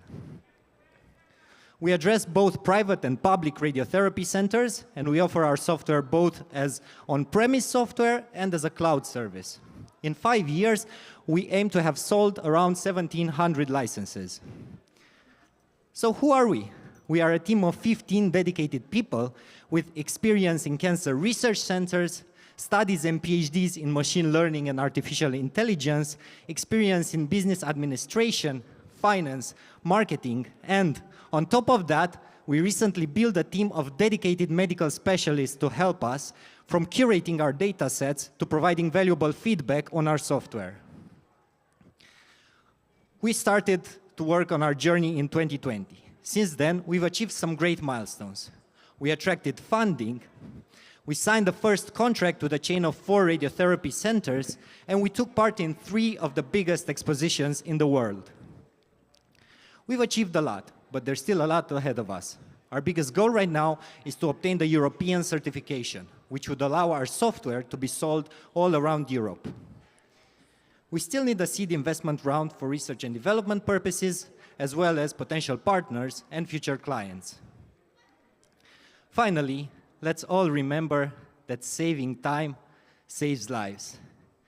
This has officially ended my pitch, and we all know what that means. So, Remus, what's the status? In 3 minutes you've pitched. I've done the work that usually is done in hours. Thank you. Ladies and gentlemen, this is Medic. Thank you. Wow, I love that. That was awesome. Come on, Diana. Please, please, please, please, please, please. Come on, Diana. Help me on this. Okay, guys, that was amazing. And now we take the Q&As. Sure. Please start the clock. Please start the clock. Thank you. And questions, please. Thanks, lovely presentation. I like that you increased your team by adding a lot of medical know-how.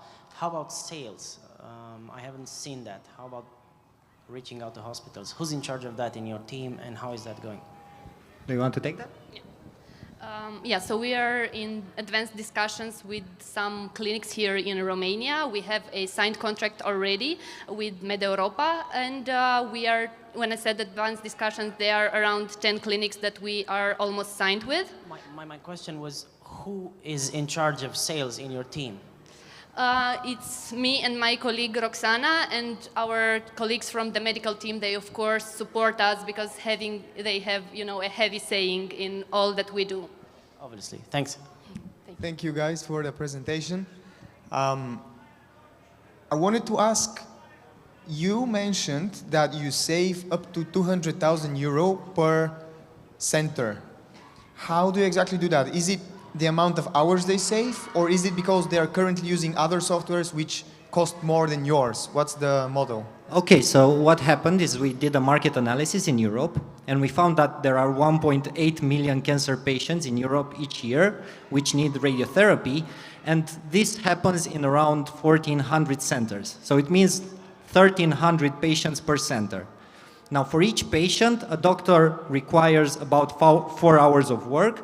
And if you take into account the average salary of a doctor, which is 45 euros per hour, if we save 3 out of those 4 hours, which is even less than we claim to reduce, so reducing just to 1 hour would save up to 135 euros per usage. So if you multiply that by the number of patients average in each center, you get around, I think, $188,000 per year. Okay, that's quite a calculation, by the way, but I'll take that. Thank you. We had a slide about that, but we had to remove it. No worries. Thank you. A quick question, if I may have, yeah? If you can talk about the competition, if you have any, you know, and how you are dealing with that. Sure, sure. So there's a lot of competition. Our competition is both on non-automated software for contouring and also automated software. And out of the automated software, there are also deep learning-based software, which is what we're doing as well. So with machine learning. But we want to differentiate by having some key features. So one key feature that I think is very important is that our software and our artificial intelligence engine doesn't stop at the initial prediction. So it's not like it gives you your initial prediction. You're also given a very smart way of making adjustments if you require as a medical specialist. And often you need to make some adjustments here and there. So this is the first thing. It's called active revision. This is the first feature, and once we have that, we can use that extra information to feed it back into our algorithms and improve them, achieving basically 2 goals. One is making our algorithms more robust and more powerful by incorporating the measurements of the doctor and the revisions, and 2 is to have a personalized experience for each doctor. So we can optimize our algorithm separately for each doctor if we require to, having a personalized engine, a personalized artificial intelligence engine. How long is the sales cycle? I'm sorry, can you repeat? How long is the sales cycle? I think I will let Diana. You mean the cycle? How much does it take to make an actual sale? Sale, yes. Yes. Yeah, it's a longer process maybe than an usual soft that you are seeing on the market. It would take from 3 months, maybe to 6. They will have also the option, like the free version for the very initial step. Decision making inside the hospital, maybe Remus can confirm that it's not that easy to acquire such a software, so it takes several months. Also some internal validation in the clinic, I guess. How much do you charge the clinics? Depends on the version and depends on the partnership we established, because we have the option, you know, that they support us with feedback and data and so on. But for the on-premises version, it would be Diana, around. sorry guys, you will have to follow up on that. I'm sorry, I keep interrupting people. Thank you. That was awesome. We can discuss later. I need the clicker, guys. Let's keep it there. Thank you. Thank you. All right, so we've seen 8 of the 10 startups pitching this evening. We've got 2 more. So, without further ado, I would like to invite Kim here on the stage. Oh my God, finally, people making noise. Thank you. Thank you, thank you. Okay, Vincenzo, you've got a nice crowd, man. Yes, this is my awesome Good team. for you. Thank That's you, awesome. thank you. So it means you're good to go, yeah? Yes, sure. Please, let's start the clock for Vincenzo. Kim, good luck. Hi, my name is Vincenzo Corbu. I'm a software architect and founder of Kim. In our 9 years of activity, we've been in factories, in refineries, in shipyards or construction sites, and we understood how people work. We saw that 80% of their operations happen daily outside the office, where traditional ERP systems have no visibility. Basically, here only paper and the spreadsheet is working. So that is why we have a lot of high consumption of material and human resources. So we took this challenge and we developed a strong system able to fully automate the employees' activity and make their life easier.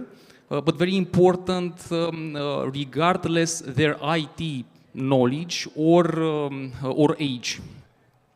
Our customers already claim high increases in productivity, so that is why this year we launched the SaaS version of our product. So basically with only 2% from the salary of an employee, we can obtain an increase in his productivity of more than 30%. Only in the European Union, there are 32 million employees working in manufacturing sector. So our solution not only automates their activity, but is able also to communicate with other systems in order to reduce waste and carbon footprint. Our plan is to reach 22.5 million euros by 2026 and 1,000 recurring customers. But for that, we need an investment of 500,000 euros for extend our commercial capabilities and further developing our product. Next, I will present you some short movie from our customers.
Right on time. Is it over?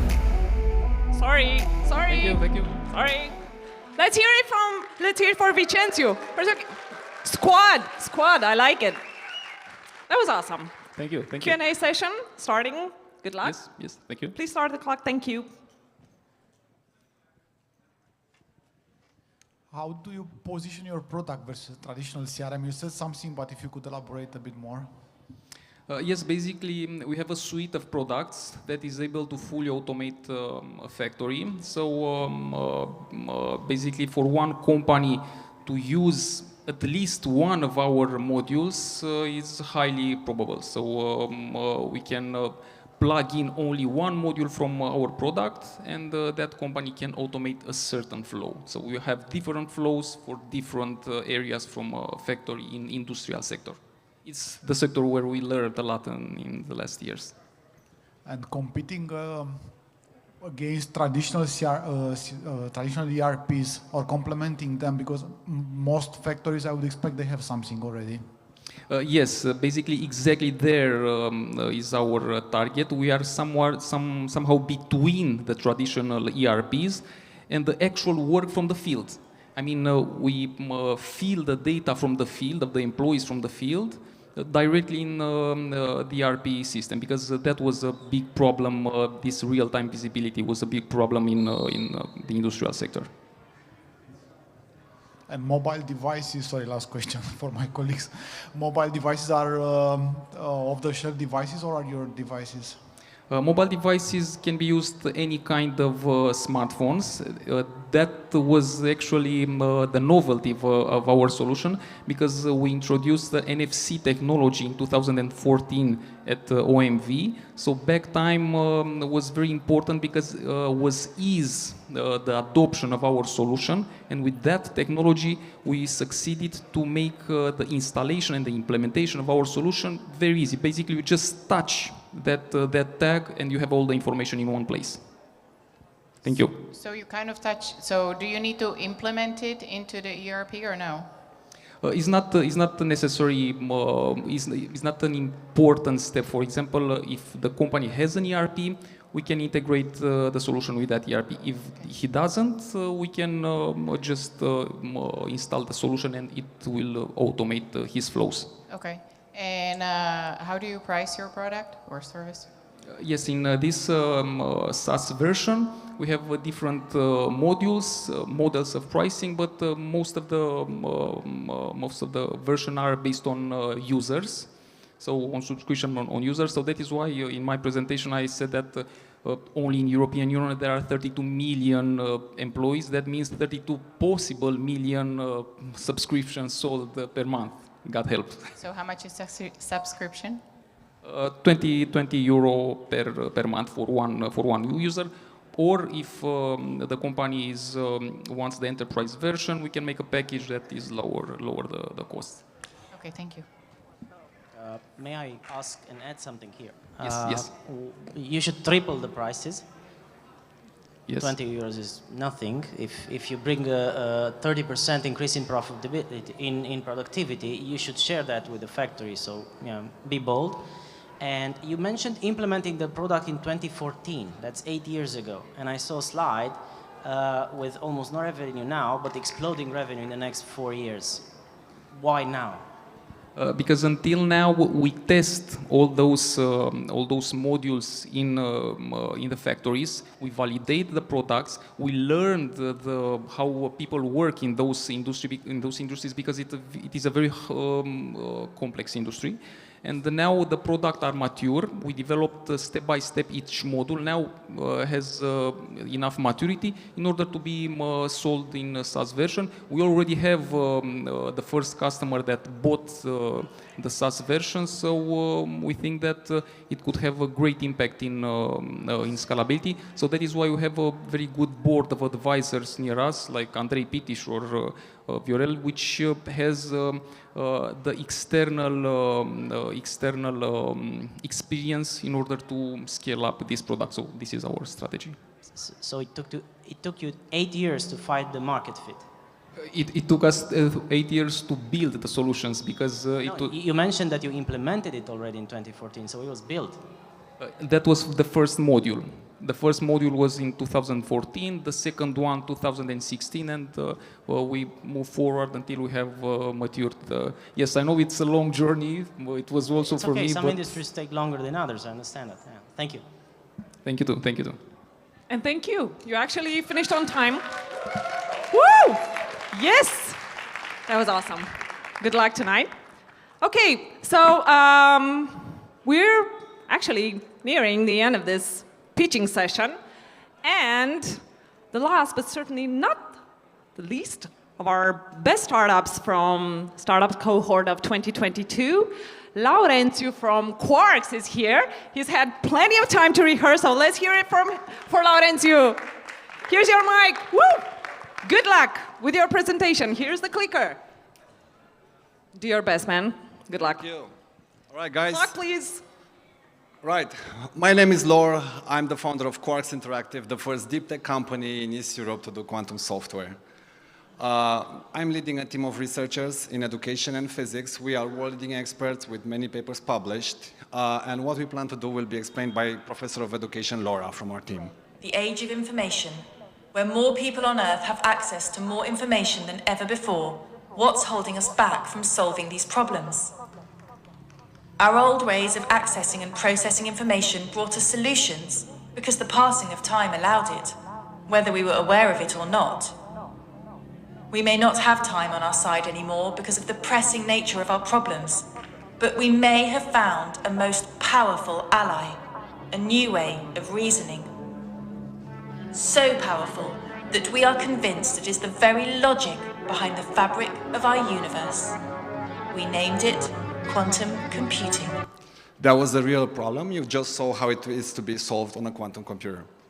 Our competitors are the traditional education, all the universities in the world, and not for long because we have partnerships with almost all of them, at least in Europe.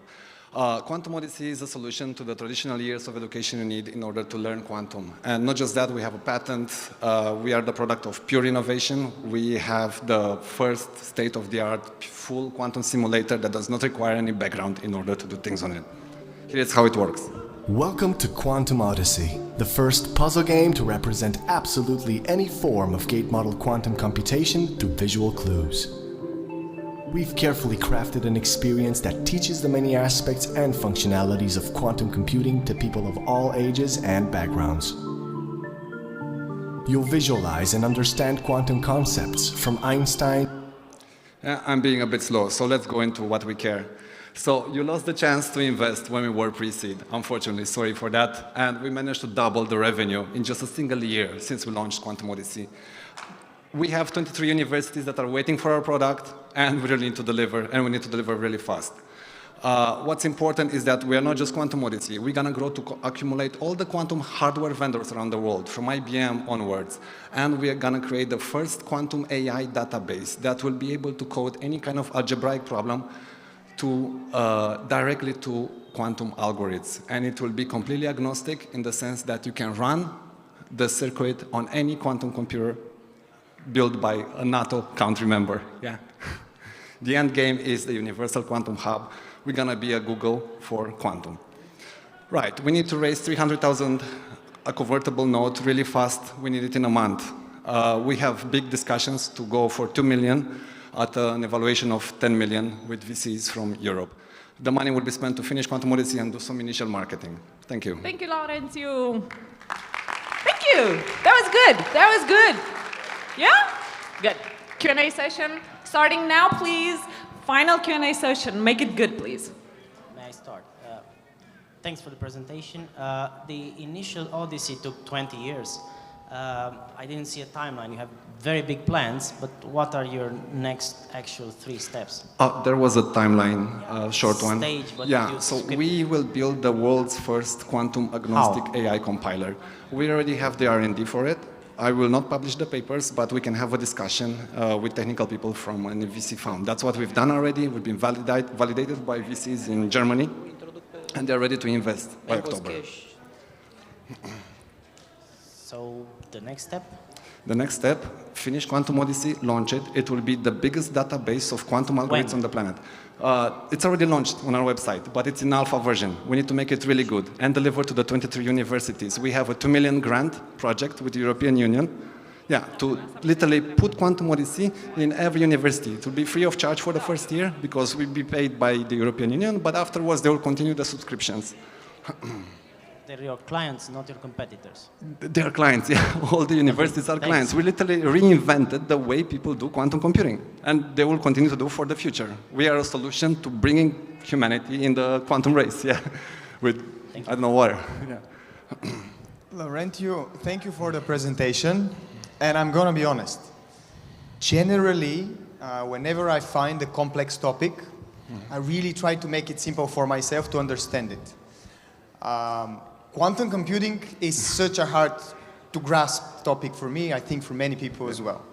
You mentioned many things, many qualifications and words that I didn't understand. Could you make it simple for me and explain exactly where you're heading? You said you want to be the world's best quantum computing education provider and a hub for many things, but where exactly are you starting and where are you heading?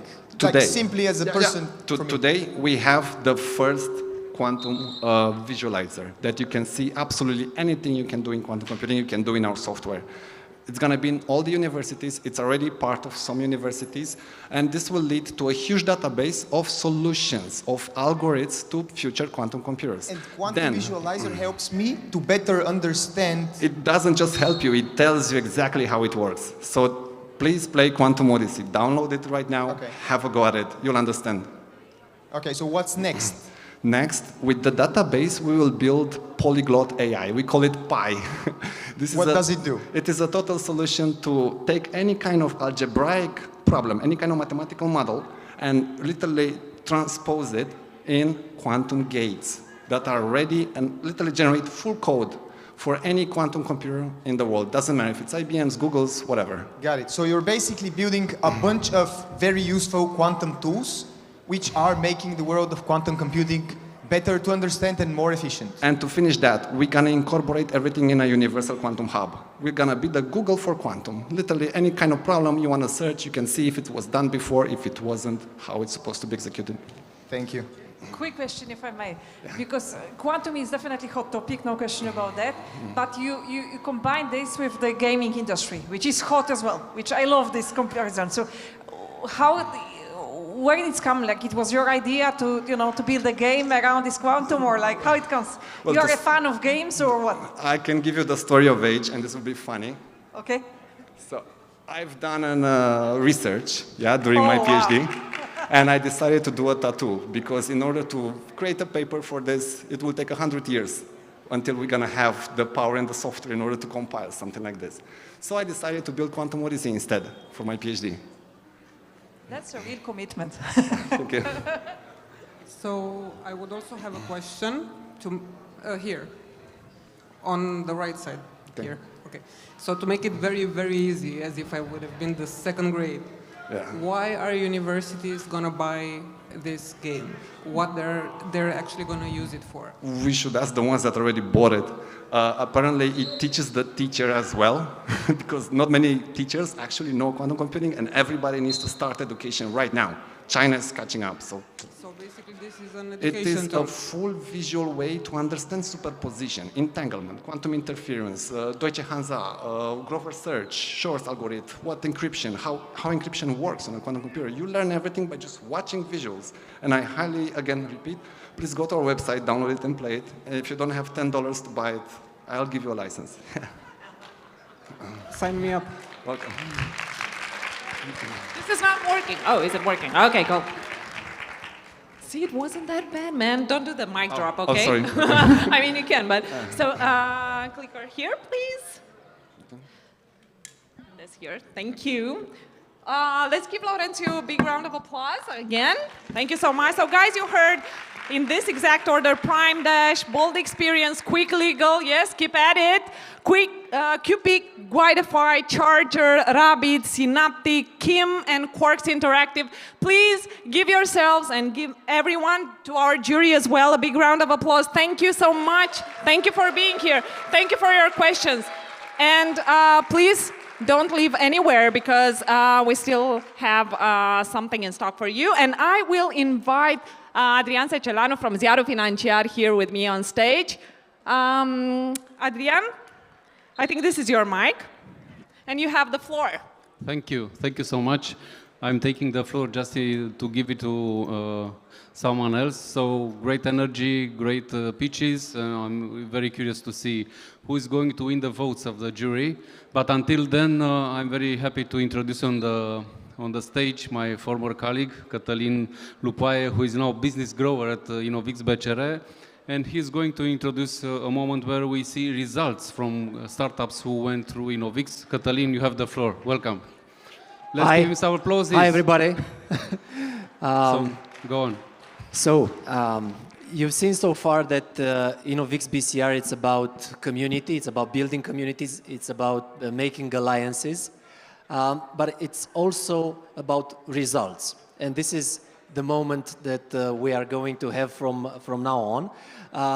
And when we talk about results, we talk about the best startups from each year that have the opportunity after they finish the bootcamp to meet investors, to find partners, and to go abroad to global conferences.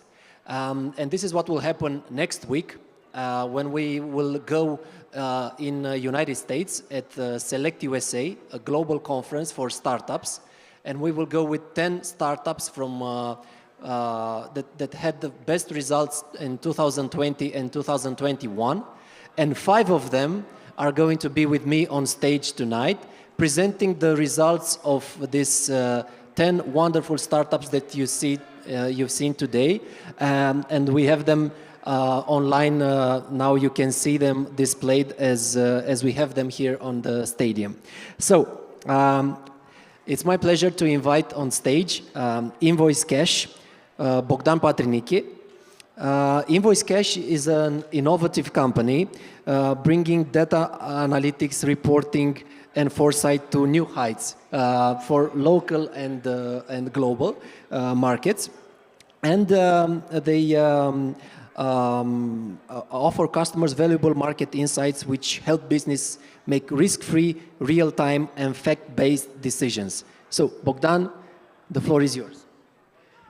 Thank you very much. Thank you for the presentation. Thank you, InnovX-BCR, for having us today. It is my pleasure to nominate Prime Dash. Prime Dash is able to bridge the gap between banks and SMEs with real-time data. And I congratulate them. Prime Dash are our partners. We love to work with them. And it's a wonderful opportunity. They have accumulated 4.7 points extraordinary.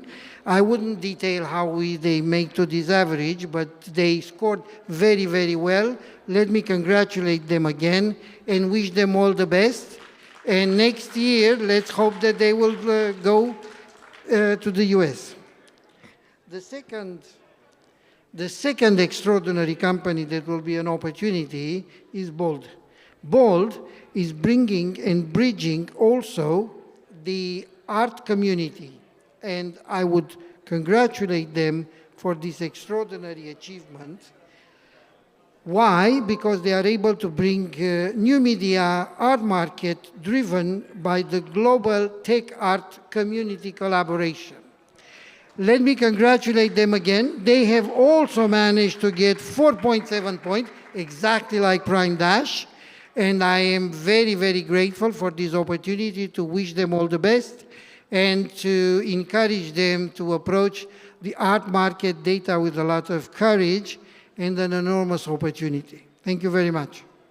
Thank you, Bogdan. Thank you for the energy. We will go to the next startup that will go with us at Select USA. And it's about smart huts. And I invite Ion Gavrilescu. Smart huts is a scale-up from 2020. So it has been already more than 1.5 years with us. And it's a company that has built a lot of partnerships, and the latest one with Terme. And I wish you good luck to develop it. And now the floor is yours to present the next. And here you have it. Okay. So first company, QPeak. The COVID has almost passed. Let's go back to shopping. And QPeak is hoping and is succeeding to reinvent the European shopping and retail economy.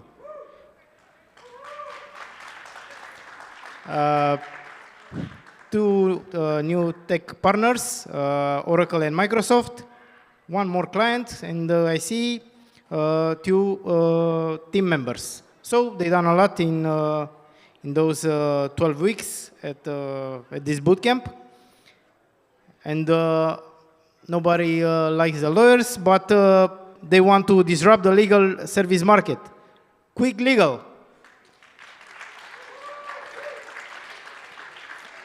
What they did, 4 more clients, 3 investors, oh, nice, and 2 tech partners with a total score of 13, was not a bad number for them.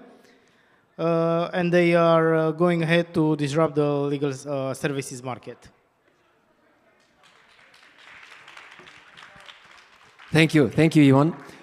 So you've seen each of them, they present two startups from this cohort, and now it's my pleasure to invite on stage Kinderpedia, a startup from 2021, from last year, that grows so fast that we cannot keep up with it.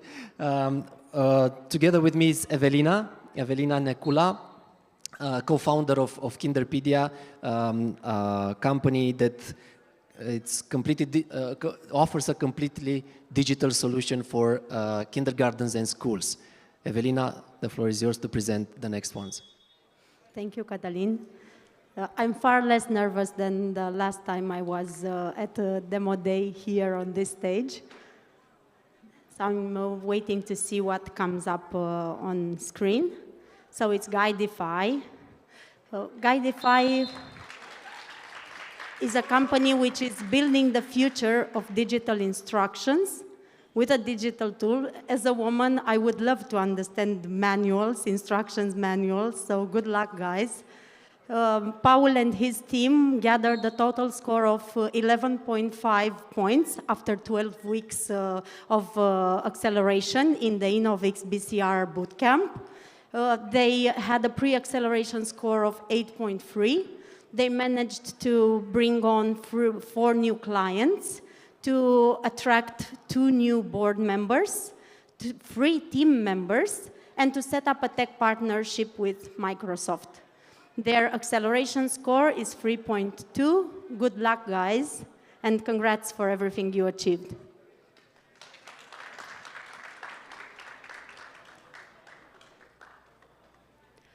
Charger.ro is the second startup I'm presenting. They are the first end-to-end platform for green and smart solution with the mission to understand, connect, and implement. Yulia and her team have a total score of 9.63 after the bootcamp, 12 weeks of bootcamp. Their pre-acceleration score has been 8.3. They gathered 3 new clients, 1 new team member, and also set up 1 tech partnership with Microsoft. Their acceleration score is 1.33. Congrats, guys. Keep up the good work. And thank you. Thank you, Evelina. The next startup is Headlight Solutions. It's from the scale-up cohort in 2021, and it's a company that is growing fast, a creative company specialized in research and development. And with me is Marius Dascalu. Hello, Marius. Hello. Who will present some other 2 startups from the actual cohort, and let's see the results. Hello, and thank you for being invited here. So, the first company is Rabbit. They are looking to digitize Romanian industry to raise a bid. They got a total score of 11.03 points after 12 weeks in the accelerator. They checked most of the tasks that they had to do, getting new customers, board members, team members, and getting the partnership with Microsoft. So, congratulations.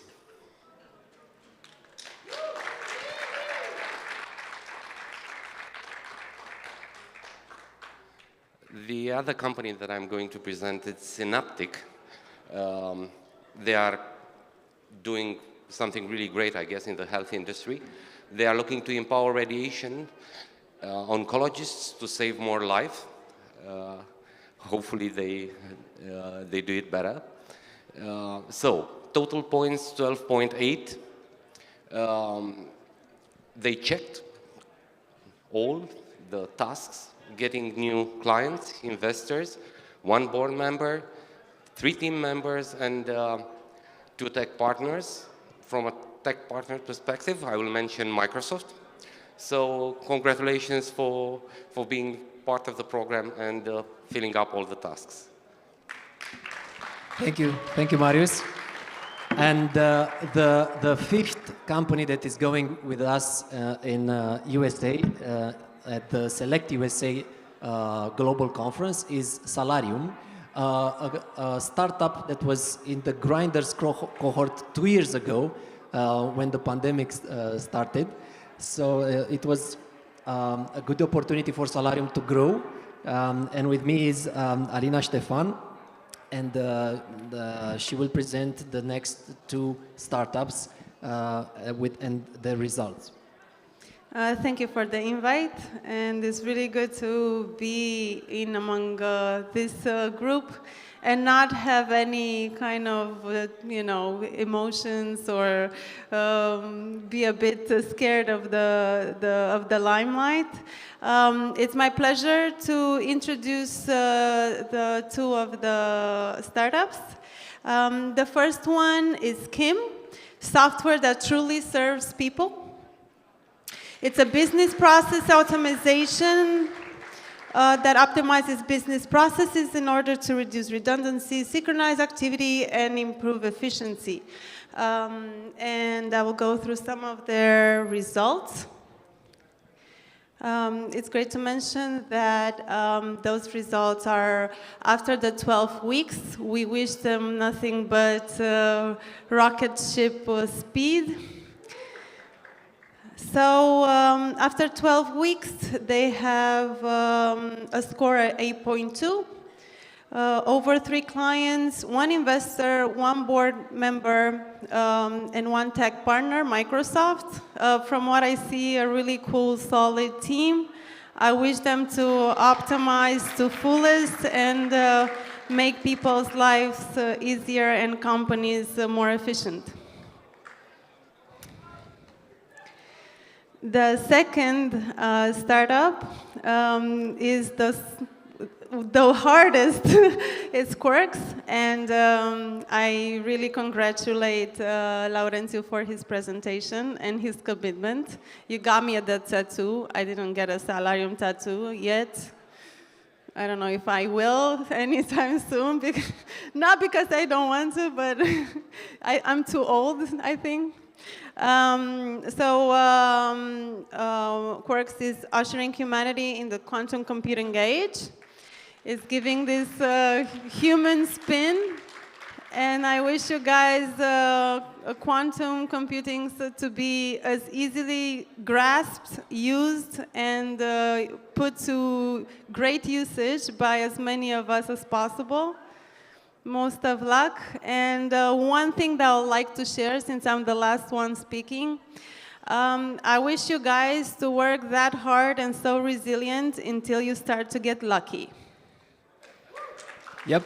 Thank you, Alina, for the inspiration. And now I give back the floor to Sece, my former colleague from Ziarul Financiar. You've seen that we talk about results. This is 12 weeks boot camp that it's very intensive, but it's just the first part. The hardest part is after the boot camp. I give the floor to Secelan. Thank you very much, Cătălin. And now we reach the moment we are all waiting for. We've seen the pitches. I think everyone has its favorites, so we all want to know what did the jury decide. So I'm inviting on the stage for the awarding ceremony. I'm inviting Diana Dumitrescu and Emanuel Cernat. So come on, please come on the stage and make some light. Who won? Yes, some applauses.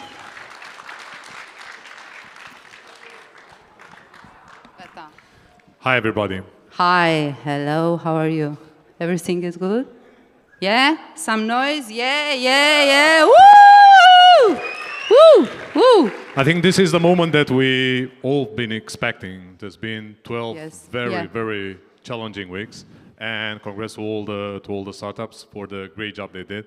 I think they deserve a good round of applause from everybody. So, good job, guys. Of course, we cannot start this this awarding ceremony without mentioning the ones without whom it wouldn't have been possible to have this going. And I will start by mentioning Microsoft, IBM, Oracle, UiPath, Sparking Capital, Growchanu, Founders Oracle, Yes, Oracle, you said that? Yeah. Yes, of course. How can I forget Oracle? 11 Ventures, Seedling, RocaX, ZAS Ventures, Catalyst Romania, Fortech Investment. Morphosis, yes, Impact Ventures. Thank you, thank you.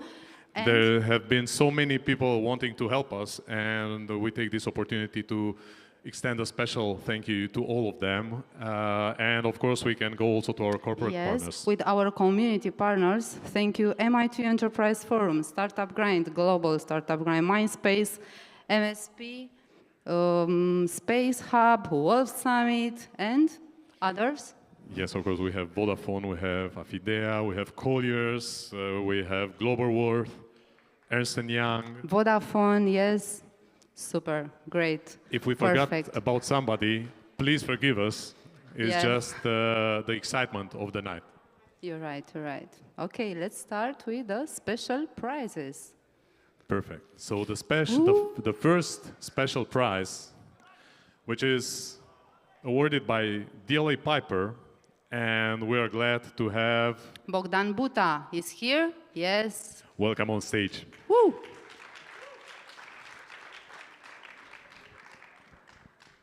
Please share with us. So we're a law firm, an international law firm, and we would like to offer an exclusive pre-investment due diligence workshop to Kim. Woo!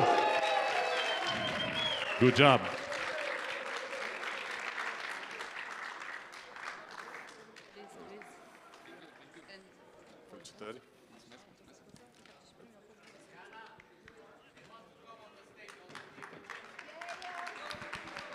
Come on stage, all of you. Yeah. Please, for the photo. Yeah.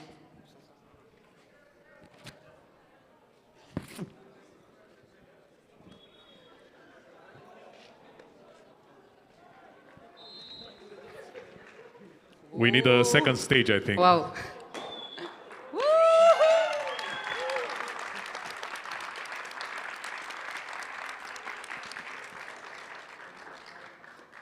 Perfect. Thank you, guys. Thank you. Please, Emmanuel. Yeah. Thank you. So we go on to our next special prize, which is awarded by Mindspace. The winner of this award will receive a 1-month marketing campaign on the social media pages of Mindspace Business District within the Mindspace community. And although they are very sorry they cannot be together with us tonight, they have told us that their award will go to Quick Legal. Woo! Woo! come on stage. Luminica? Okay. Perfect. And the photo with us. Because you are my space. Okay.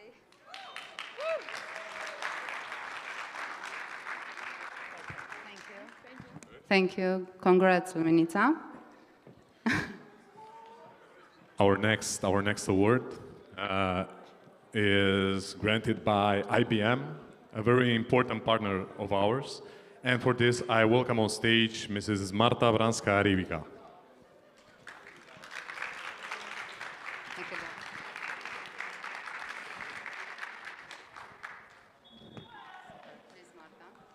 Thank you so much. Yeah, I loved most of the presentation, if not all, really. So you've done a great job, but there was one that really took my heart. So the guy with the tattoo, it's, my favorite today. And the prize contains of the cloud credits. So, it's all about the cloud these days. So IBM Cloud will go to you. So the winner of the Microsoft Award, of the IBM Award, will receive cutting-edge cloud credits worth of $12,000 US for 1 year, or $18,000 US for 6 months. Yeah. Plus some small gadgets, not only for you, but for your team as well. So please share. Wow. So enjoy and good luck. Thank you. Thank you very much. Next in line, we have the award by Microsoft. Okay, Alina. Super. Thank you to join us. Alina, please. Hello, good evening. So I think that the stage will be again too small for Kim for industry. Please come on stage. So the prize will be actually a POC granted by Microsoft for one of the Microsoft customer in manufacturing. We will choose it together and we will pay all the expenses for you to drive one of the most powerful digitalization in manufacturing, and that's it. Thank you very much. My pleasure. So the winner of Microsoft Award will receive personalized consulting and connections with the portfolio of clients of Microsoft for implementing a POC in value of $15,000 US.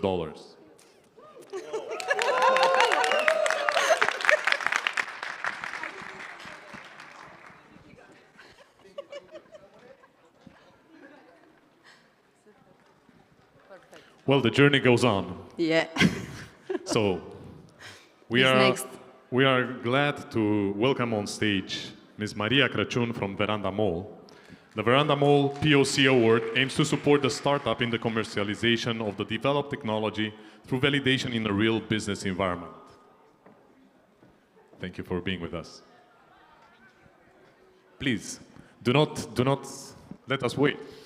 Okay, so as you probably understand who this prize goes to, because we are in the business, we are very proud to support these guys and to help them validate their technology in real business environment. So the prize goes to QPIC. Woo! Congratulations. Thank you so much. You're welcome.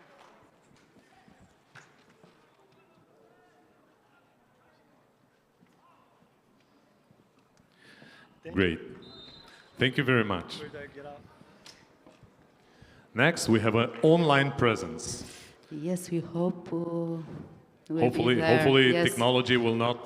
Yeah, we play have us Gabriel tricks. with us on Teams from Colliers. Colliers? No, it seems. Maybe. Yeah, but it's not Gabriel No, okay. Benedizzo. Then, do you want to be There. Colliers? Should I be Colliers?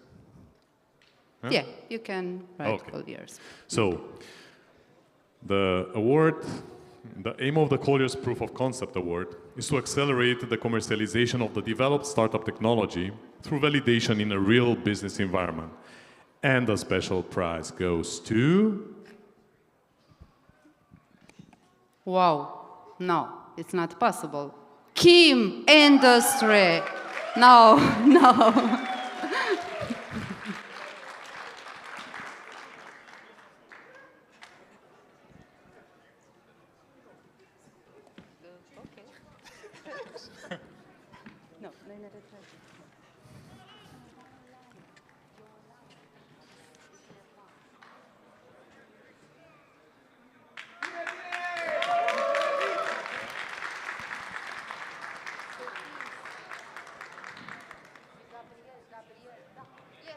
We have Gabriel. Wait no, just 1 second on stage. Vicențiu, Kim. Come back. Come here. Gabriel. Apparently, we have Colliers with us. Yes, we have Colliers. Please, Gabriel. Hi, can you hear me well? Yes, yeah. First of all, thank you for this opportunity. Congratulations to all company present today there on stage, to Daniela and your team for the hard work during the last couple of months. I'm very sorry that I can't be there with you tonight, but I'm looking forward to next time we'll see each other again. It gives us great pleasure at Colliers to be involved with InnovX, to support the startups, and to award this special award. Congratulations again to Kim, and looking forward to see you guys real soon. Thank you for your trust. Thank you. Okay, I think next Yeah. will be Fortech Investment. Exactly. Yeah? Exactly. Philip? We'll welcome on stage. Yeah. Yeah, it's here. Through this award, Fortech Investments announces its public intention to invest in the selected startup based on the successful completion of the audit and the due diligence process. Yes, so Fortec Investments, corporate VC, an angel investment fund from Cluj. We're started as a development company and now we're investing back into technology. So tonight we would like to congratulate the performance and the mission of Synaptic IQ.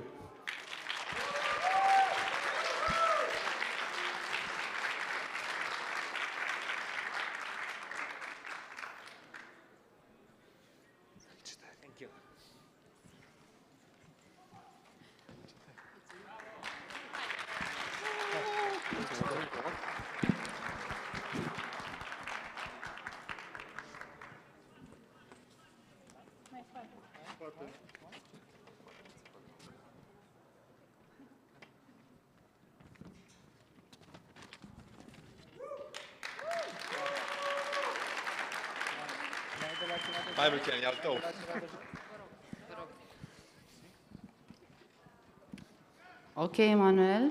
Perfect. Perfect. So now we are letting a little bit excitement to build up. We are Yeah. waiting for the final results. Exactly. The And top we three. have here, I think. One moment. Okay.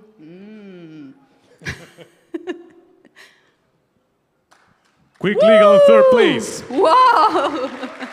Congrats. I welcome on Luminita, stage please join us. And also Anka Luka, Anka? please join us, the community manager from InnovX-BCR. Luminita, congratulations. And I'm not going to, just let you go like that. I want you to tell me how you feel and how do you think how did this evening go so far? And congratulations for this again. Thank you very much. Thank you, everyone. I'm very satisfied that we got third place. And for sure, it was a challenge. But thanks to the InnovX team, I think we succeeded. So thank you very much for everything. Congratulations again. Thank you very much. So the winner of the third place at InnovX-BCR Demo Day Startup Alliance 2022 will receive the silver package at Startup Grind Global Conference in Silicon Valley 2023. The silver package at Startup Grind Global Conference Silicon Valley 2023 consists in a guaranteed participation at the conference with exhibiting booth, flight tickets and accommodation credits in value of €1,000. Let's give them a big hand of applause again. Now, going to the second place. Now, the second place. Maybe we should wait to welcome first on stage. Yes, Anna Crețu, please, Crețu. co-founder InnovX-BCR. Yeah. She will be presenting the second place, who goes to 3, 2, 1. Prime Dash. Prime Dash. Bravo, guys. You really, really deserve it. Come. Thank you very much. We thank you and we congratulate for all the work you put in the accelerator, and now the sky is the limit because the most important part is coming. Yes. Congratulations for the second place. Thank you. The winner of the second place at InnovX-BCR Demo Day Startup Alliance 2022 will receive the gold package at Startup Grind Global Conference in Silicon Valley 2023. The gold package at Startup Grind Global Is that Conference useful? Silicon Valley 2023 consists in a guaranteed participation at the conference with exhibiting booth, flight tickets and accommodation credits in value of €1,500. Perfect. A lot of clients should come. Ooh, wow. Wow. Now, Ionuț, you are here? Yes, you are. Yeah. Ionuț Nanimir, co-founder InnovX-BCR, present the first place. And the 1 million. And the €1 million prize and the Noise. and the opportunity. I didn't want to read anyway. I didn't want to read. So, I think it's a fantastic team. You're right. On one of the mega trends Yes. of the world today. It's a diverse team. Yeah, you're right. And the winner is Synaptic. Woo!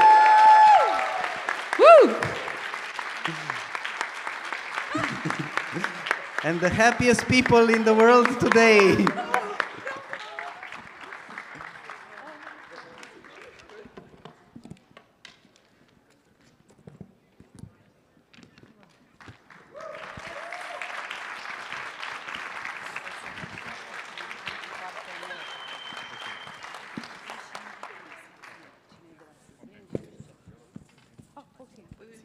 Okay, guys, thank you. Thank you. Thank you. Good. Let's continue. Okay.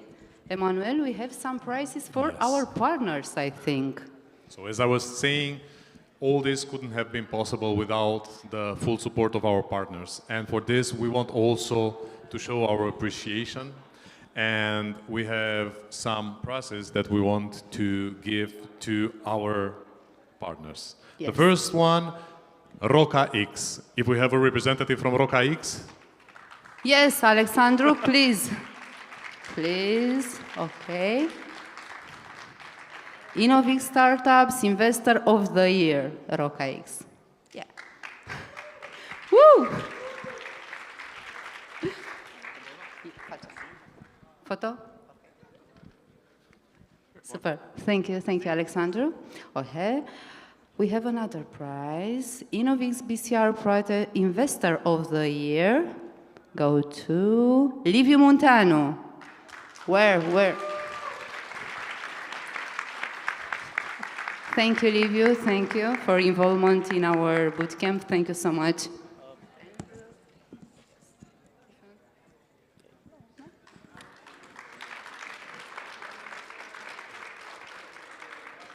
Thank you. We have another prize. Yes. So the InnovX-BCR crowdfunding platform of the year goes to SidBlink. Woo! Where is it, Blink? Okay.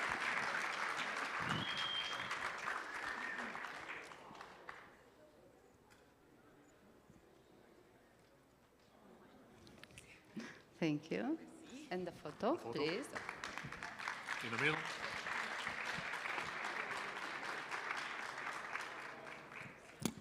Thank you. Another. We have another prize. InnovX-BCR Tech Partner of the Year. Microsoft. Alina, please join us. Thank you, Alina. Thank you, Microsoft team, for all the bootcamp, for all. Yes, thank you.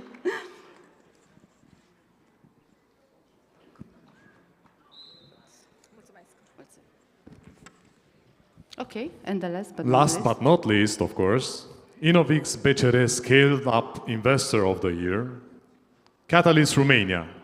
Yeah, we have Liviu or Antonella here, yes? Where? Come here, please.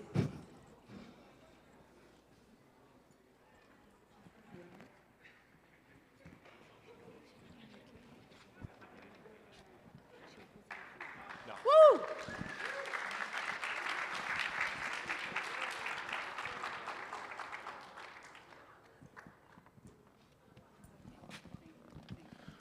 Well, that's about it. Yes. But of course, now an equal important part of this night begins. Yeah, what? The party. The party with But before DJ this, Kato Loop. Yes, he's here, DJ Kato Loop. But before this, we invite all the participants to join us on stage for a final group photo. Ajutați-mă cu asta. Please join us for the photo.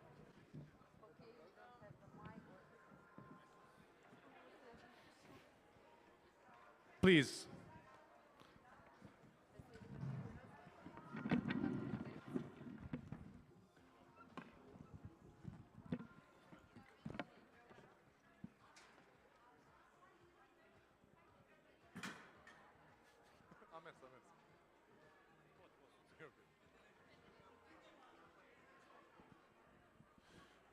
I